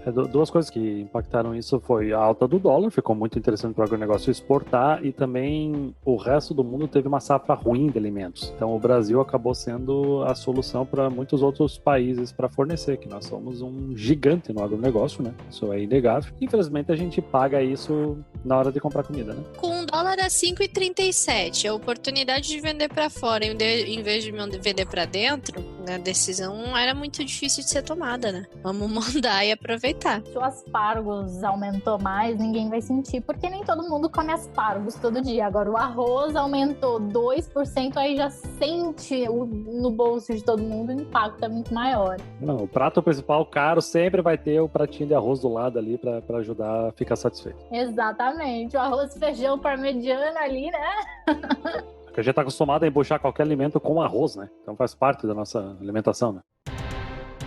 Muito bem. E aí o nosso armador CMA CGM sofreu um ransomware, bastante similar ao que aconteceu com a Maersk em 2018. Eles sofreram um cyberataque. E o ransomware é tipo um sequestro de dados, paga nós aí com Bitcoin, senão a gente não devolve. Na época da Maersk mesmo, tipo, até os portos, né, que são administrados pelo grupo da APM Terminals, também tinham parado. Então, tá tudo tão conectado que quando acontece uma situação dessas, realmente não tem muito o que fazer. Os caras têm que executar os protocolos de segurança deles para recuperar as informações o quanto antes e temos que aguardar. Que nem que a gente ficou 45 minutos sem Google e parece que o mundo parou, a galera já ficou assustada e já tinha gente fazendo textão sobre o Google e a importância de ter um plano bem. Meu Deus, gente, 45 minutos. A ONU completou 75 anos. Como é que tá a ONU, Patrícia? Tá bem? Como é que tá a moral dela? Olha, eu trouxe essa notícia para 2020 porque a ONU ela tá no seu momento mais crítico historicamente. A própria gestão da pandemia mostrou como os países não estão tão multilaterais como foi no início da organização. E a ONU é praticamente a nossa vovó. E graças à ONU hoje a gente tem HS Code, a gente tem um comércio internacional que não é tão anárquico assim, porque tem os Incoterms. A gente conseguiu, através do comércio internacional, reduzir fortemente os índices de pobreza mundial, porque através dos organismos da ONU e da OMC, foi possível incluir países e economias emergentes que não tinham representatividade ou participação no comércio mundial. Então, esses 75 anos da ONU, eu acho importante essa notícia para a gente fazer uma reflexão em relação a tudo que a ONU já fez por nós, profissionais de comércio exterior e relações internacionais, reduzindo os custos de importação, aumentando a gestão, aumentando aumentando o compliance, aumentando o desenvolvimento econômico. No início mesmo dessa live, vocês começaram a falar do Bunker Adjustment Fee, que foi uma tarifa imposta justamente pensando na mudança climática. Então, eu espero que nos próximos anos a gente comece a olhar para esses organismos, tanto quanto a OMC, a Organização Internacional das Aduanas, que todos eles fazem parte do organograma estrutural da ONU. A gente olha para essas organizações com um pouquinho mais de atenção, porque no final, absolutamente tudo que acontece no Brasil é um reflexo de todos os princípios da Carta e Constituição da ONU. Então, espero que daqui para frente a reputação da ONU aumente, a credibilidade também, porque eles fizeram muito por nós. Vamos para outubro, estamos quase, gente. Você que está ouvindo nós, continua, por favor. Dólar 5,64 foi quando o real foi considerada a moeda mais desvalorizada do mundo entre 33 divisas estudadas.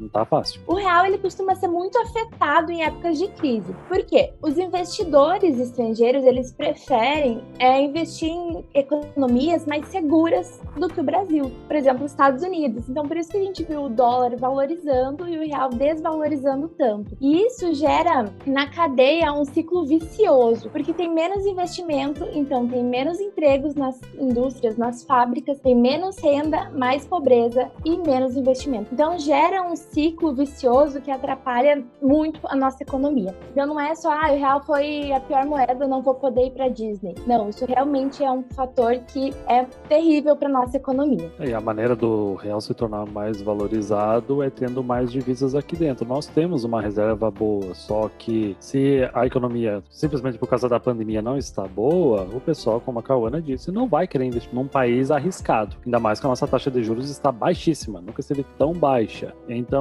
a turma especulativa, que faz investimentos em outros países de forma especulativa para ganhar no curto prazo, não vem para cá. E a turma que faz investimentos a longo prazo, por exemplo, plantas, fábricas, grandes importações, também não vai fazer. Vai segurar todas essas ideias para o ano seguinte. Consequentemente, o nosso dólar acaba bem desvalorizado.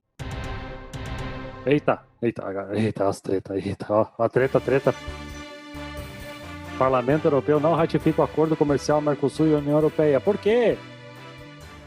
Porque o Brasil não está de acordo com o Acordo de Paris. Macron, que é o presidente da França, que lidera e tem um poder de influência incrível na União Europeia inteira e no Parlamento Europeu para ratificar isso, não é muito simpático ao governo do Bolsonaro, porque o Bolsonaro ofendeu a esposa do Macron em pleno Twitter, né? Então criou um clima assim já de extrema deselegância. Não foi muito inteligente do governo brasileiro fazer esse comentário. Então, por mais que os esforços do Ministério das Relações Exteriores e também o Ministério da Agricultura, que participou fortemente desse acordo do Mercosul, porque é muito interessante para o agronegócio brasileiro, eles fizeram um trabalho incrível fazendo esse pleito, não deu certo. Então, assim, vai ter que esperar. Ele não tá cancelado e morreu, né? É uma questão realmente de negociar, de diplomacia, então isso vai demorar para sair, né? O Mercosul tem que ser pianinho nessa hora e olhar quem que é o maior e saber conversar direito, né? Saber se comportar em redes sociais, por exemplo, né? Coisa básica. Exatamente.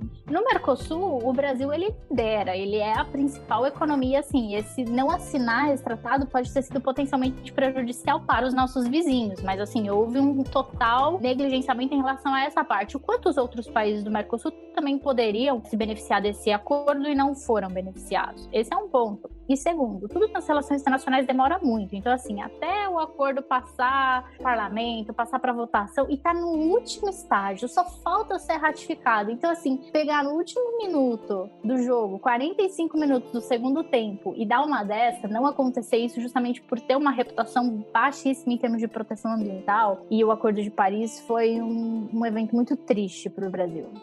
Esse acordo ele levou 20 anos para ele ser assinado, para depois ir para o Parlamento Europeu e depois vir para aqui para o Mercosul para ele ser analisado internamente, né? Então é muito demorado. Só que é uma coisa que vai valer, sei lá, para a vida toda no mínimo, né? Tipo, ele vai durar por muito mais tempo que isso. Vamos manter a esperança porque não sobrou muita coisa, né?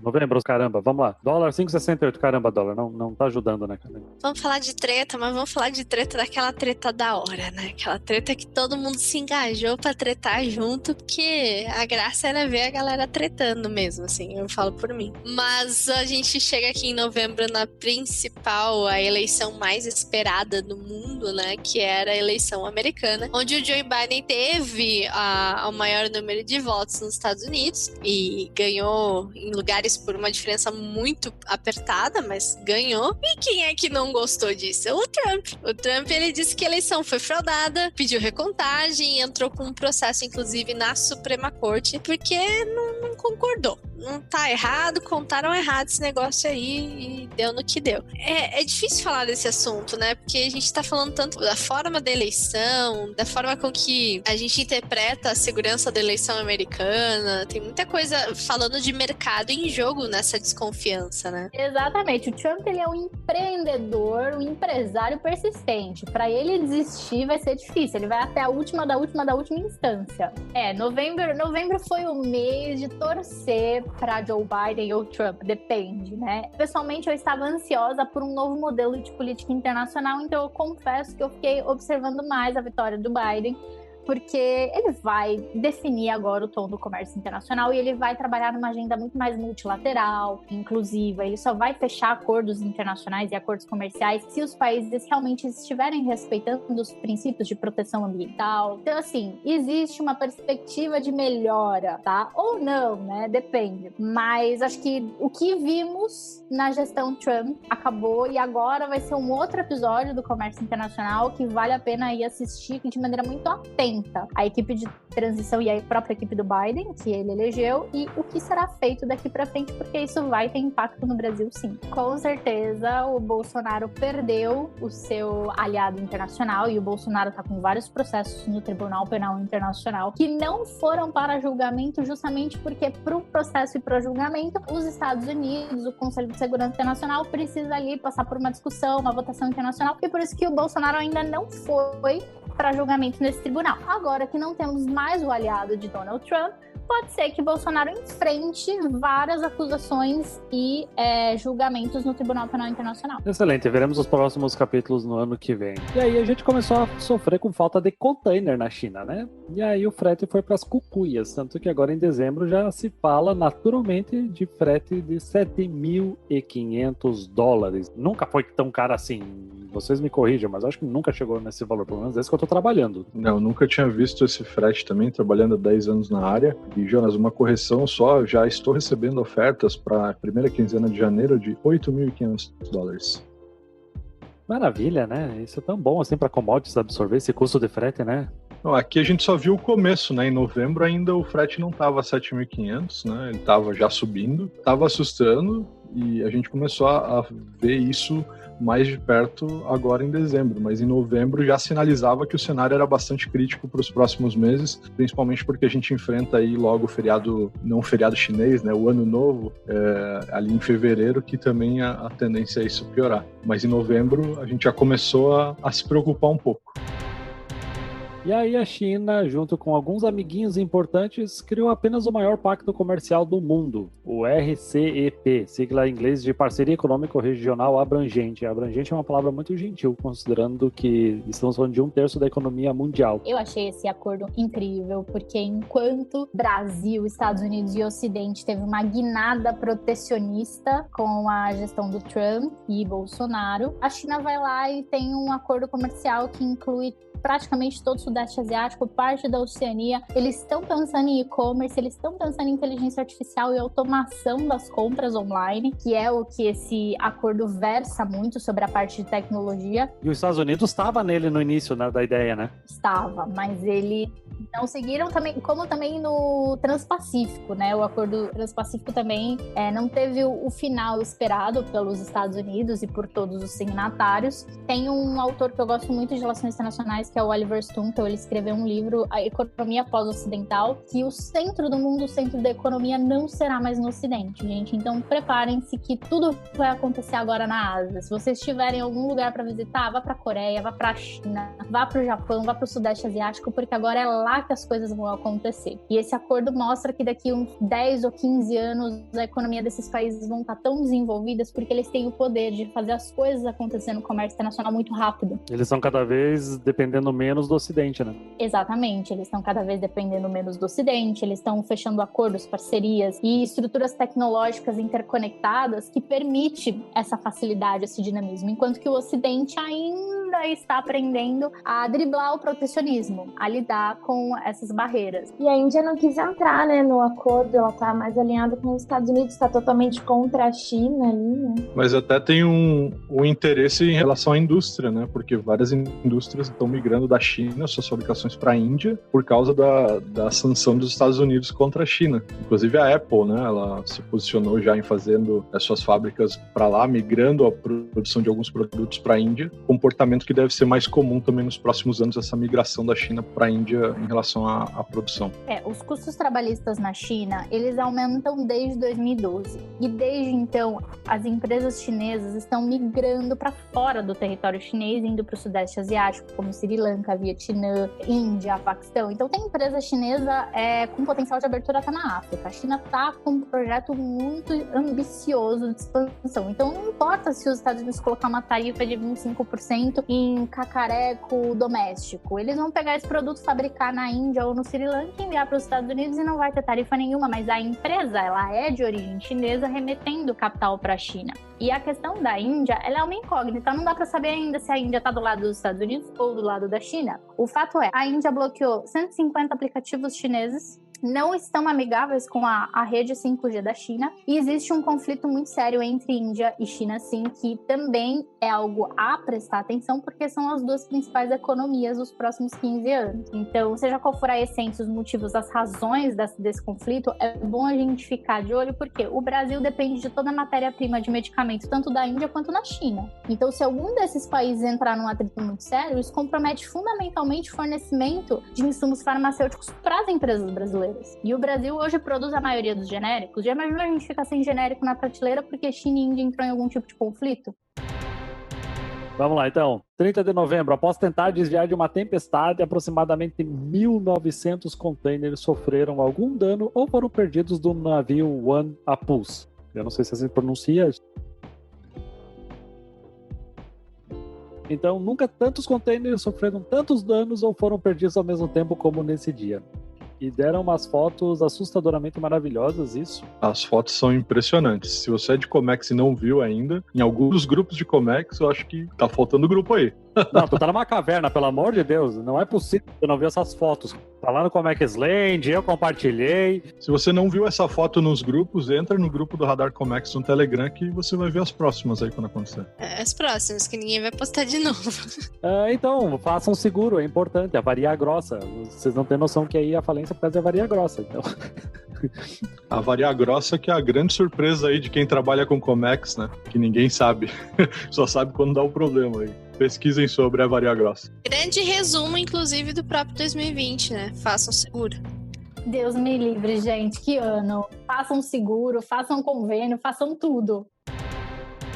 Vamos falar agora uma coisa mais técnica do comércio exterior. A gente teve a instrução normativa número 1984 em novembro para entrar em vigor em dezembro, que teve bastante mudança interessante no radar. Uma das mudanças importantes é que eles corrigiram aquela cagada que foi de alterar o prazo inativo de 18 meses para 6, aí agora eles alteraram para 12, não é 18, mas já está bem melhor, porque 6 meses no comércio exterior não é muito tempo. Eu acho que eles se deram conta com a quantidade de empresa pedindo novo registro no radar. Também foi feito um perfil de delegados e responsáveis pelo radar, que não precisava mais ser o dono da empresa, quem estava no contrato social podia deixar isso por responsabilidade de outra pessoa. Então foi uma novidade muito bem-vinda nesse ano, e junto dela nós tivemos a novidade do blockchain da Serpro, que já está funcionando aqui na América Latina, né, Patrícia? Sim, o blockchain da Serpro foi um avanço tático em termos de gestão integrada das aduanas da América Latina. Tudo começou com a OEA, foram estágios de implantação da OEA nas empresas e por aí vai. E aí, agora eles lançaram essa rede de blockchain que foi super elogiada por diversas autoridades aduaneiras da Europa e dos Estados Unidos. Então, seja o que for que vier aí de resultado desse blockchain, eu acho interessante a gente prestar atenção, porque foi algo muito positivo para nossa aduana.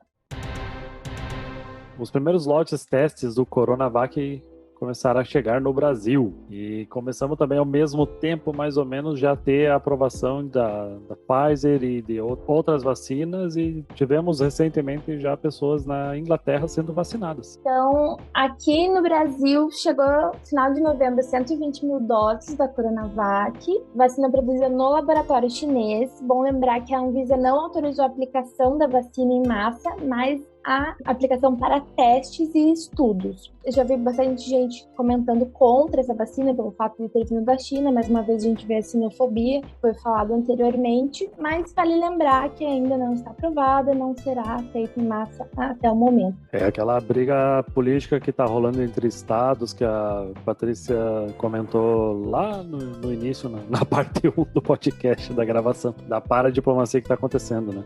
Os estados foram lá e falaram assim, bom, vou resolver isso aí, eu mesma vou negociar com China, com Pfizer, com sei lá quem eu tenho que negociar para resolver o problema. Achei bem interessante esse movimento separado do Ministério das Relações Exteriores, porque dá agilidade, né? A gente não pode centralizar. Qualquer teoria de administração, a gente entende que quando a gente descentraliza e monta um time eficiente, o resultado vem. Então, acho que isso no setor público seria um caminho natural. Muito semelhante ao que é o governo americano, né? A questão dos estados terem certa autonomia para irem buscar certas coisas. É nítido que num país grande isso é necessário ter esse tipo de abertura. Quem sabe isso tenha significado talvez uma certa confiança, assim, o que não aconteceu claramente, mas uma certa confiança de, deixa os estados agirem mais, né? Deixa eles terem mais essa grau de autonomia um pouco maior. E tá aí, agora são diversos estados, diversos investimentos em educação que deveria ter sido puxado bastante, poderia estar dando resultado aí nesse momento, né? Sinais de um passado sombrio. Última notícia para tudo.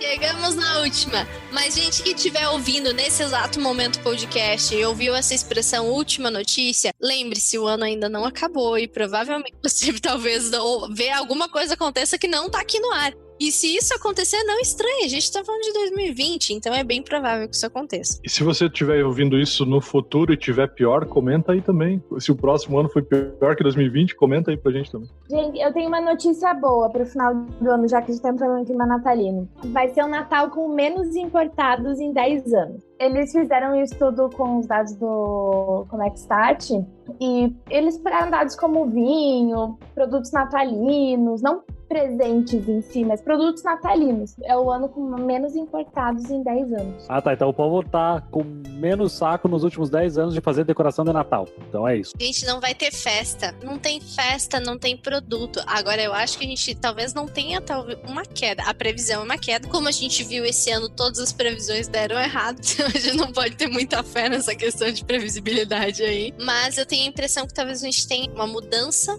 no formato de compra no final do ano. E eu acredito que os marketplaces, os e-commerces vão ser os grandes responsáveis por essa tendência de individualização. A gente vai ver menos compras em shoppings, menos compras no varejo presencial, menos compras para festa, mas é bem possível que a gente veja presentes de Natal do que restou do dinheiro economizado do ano de 2020, se é que alguém economizou alguma coisa. Até faz sentido, porque a maioria das pessoas não vão conseguir se reunir em família, então já desanima o povo a fazer uma decoração de Natal. Provavelmente vão descontar isso em presentes de Natal. Eu acredito que é isso que vai acontecer, né? Eu acho que também o brasileiro adquiriu uma educação financeira nessa pandemia, né? A gente vê os números aí dessas páginas de influenciadores, o Primo Rico, a Nath Arcuri. O brasileiro tá gastando com mais consciência. Então acho que isso também impacta no nível de consumo de cacareco da China. E por ter muito cacareco da China, eu acho que isso não vai existir mais. Existe. O wish do meu celular é tipo aquela tela que você para dar uma notificação, eu entro e faço o quê? Ponho no carrinho. Impressionante. A exportação de cacareco da China nunca vai acabar, essa é a real. Mas eu acho que o brasileiro tá consumindo com mais responsabilidade. Eu vejo que no Comex, vários clientes que importam coisas para o Natal, eles estavam um pouco crentes que a economia ia retomar. Que a compra que é feita para o Natal, ela chega aqui mais ou menos em setembro, outubro. E isso, para ser planejado, para chegar, considerando produção, chegada aqui, tem que ser maio e junho, considerando um cenário otimista. E aí eu acredito que eles demoraram bastante até o último momento para fazer o pedido e agora tá tudo esperando para embarcar e vai chegar atrasado mesmo. Pessoal, que ano? Aí eu faço a pergunta da frase do nosso famoso cientista político. Pior que tá, não fica? Eu acho que pior que tá, fica, viu? Sempre pior que tá, fica, mas não acredito que vai acontecer em 2021, gente. Vamos ser positivos, vai dar tudo certo. A gente tem que passar a pandemia, a gente tem que garantir que todo mundo vai ser vacinado, a gente tem que garantir que as pessoas entendam que todas as vacinas são seguras. Eu sei que muita gente vai me odiar por falar isso, mas assim, é verdade, os números e a ciência estão aí pra provar que todas as vacinas são seguras. Ninguém vai morrer de tomar vacina por Covid, tá? Nem se a vacina for russa. Não tem nenhum chip, não tem nada. Primeiro é garantir a imunização da população e o resto a gente corre atrás. É como minha mãe fala, o importante é ter saúde, né? O resto a gente corre atrás. Então, com saúde a gente vai correr atrás de tudo e assim, eu espero que vocês tenham um ano incrível de 2021, gente. Eu desejo a todos vocês muito sucesso, muita prosperidade, muita saúde, tá? Sem Covid, sem nada. E é isso. Ninguém sai da sala quando terminar o ano, porque vai ter trailer no final. Do jeito que tá esse ano, alguma coisa vai ter de pós-créditos. Então ninguém sai da sala. Eu ia fazer uma brincadeira aqui, só pra gente fazer pro ano que vem, pro próxima retrospectiva. Primeira pergunta, e eu quero que vocês respondam sem nenhum compromisso. Em dezembro de 2021, quanto é que vai estar a cotação do dólar, Cauana? Dólar, 5,20. Quanto é que vai estar o frete China-Brasil? Um container de 20 dry. 3 mil, não 8. Feito. Patrícia, cotação do dólar e o frete China-Brasil importação. Quanto? Cotação do dólar vai estar 4,19 e o frete vai estar 2.800. Cotação do dólar na compra, dezembro e frete. Importação China-Brasil. Dólar 4,50, container 2.500. Muito bem. Sari? Eu acho que a gente vai estar aí com o dólar 4,80. A gente vai estar com o frete 4,200. E tu, Jonas? Cotação do dólar 4,30 e 2.800 de frete. Pessoal, muito obrigada pelo convite. Foi muito legal conversar com vocês, viu, gente? Esse bate-papo aqui, a gente demorou pra gravar. Ó, isso não corta, tá? A gente demorou pra gravar porque essa galera fala bem, é interessante, dá vontade de sentar numa mesa de bar com vocês e só falar de tudo. Só de falar as coisas que não poderiam ir pro podcast, né? Exatamente, falar aquilo que não pode ser gravado. Tu chegou até aqui com a gente, tu viu isso aqui tudo, ou tu veio pulando conforme tava ouvindo, não tem problema, cara. Muito obrigado por estar com nós aqui nesse episódio e provavelmente ao longo do ano. Ajuda nós, que isso aqui tem um trabalho desgraçado pra fazer, pra editar. Curte, compartilha, recomenda pra alguém, faz isso por nós, porque a gente faz isso aqui de coração. Ano que vem a gente tá de volta. Quero deixar aqui o meu agradecimento à Cauana do Comex Land e à Patrícia do Global Minders, porque elas foram as principais responsáveis por juntar todas essas notícias e a gente foi filtrando e trabalhando. Então, esse podcast saiu também por causa delas. Então, nosso muito obrigado. É legítimo, voltaremos. Galera do Sul vai entender a referência. Mas lembrando que a gente tem lá os grupos do Telegram, a gente gosta de conversar sobre comércio exterior, gosta de trazer informação. Grande parte de tudo que você ouviu aqui hoje foi discutido durante o ano lá no grupo do Telegram. E deu debate, deu risada, deu happy hour, também tem esse happy hour digital lá. Por quê? Porque depois de toda essa tragédia, pelo menos a gente consegue comemorar com gente legal que tá junto com a gente o tempo todo. Então procura lá o link nas redes sociais, pede pra gente, a gente vai ter muito prazer em ter você com a gente no nosso grupo do Telegram. E Jonas, trabalhos encerrados. Até a próxima, até ano que vem. Tchau. Tchau, obrigada. Tchau. Esse podcast foi um oferecimento das empresas TTL Brasil, Você Global e Taglog Armazéns Cerais, movimentando o seu mundo.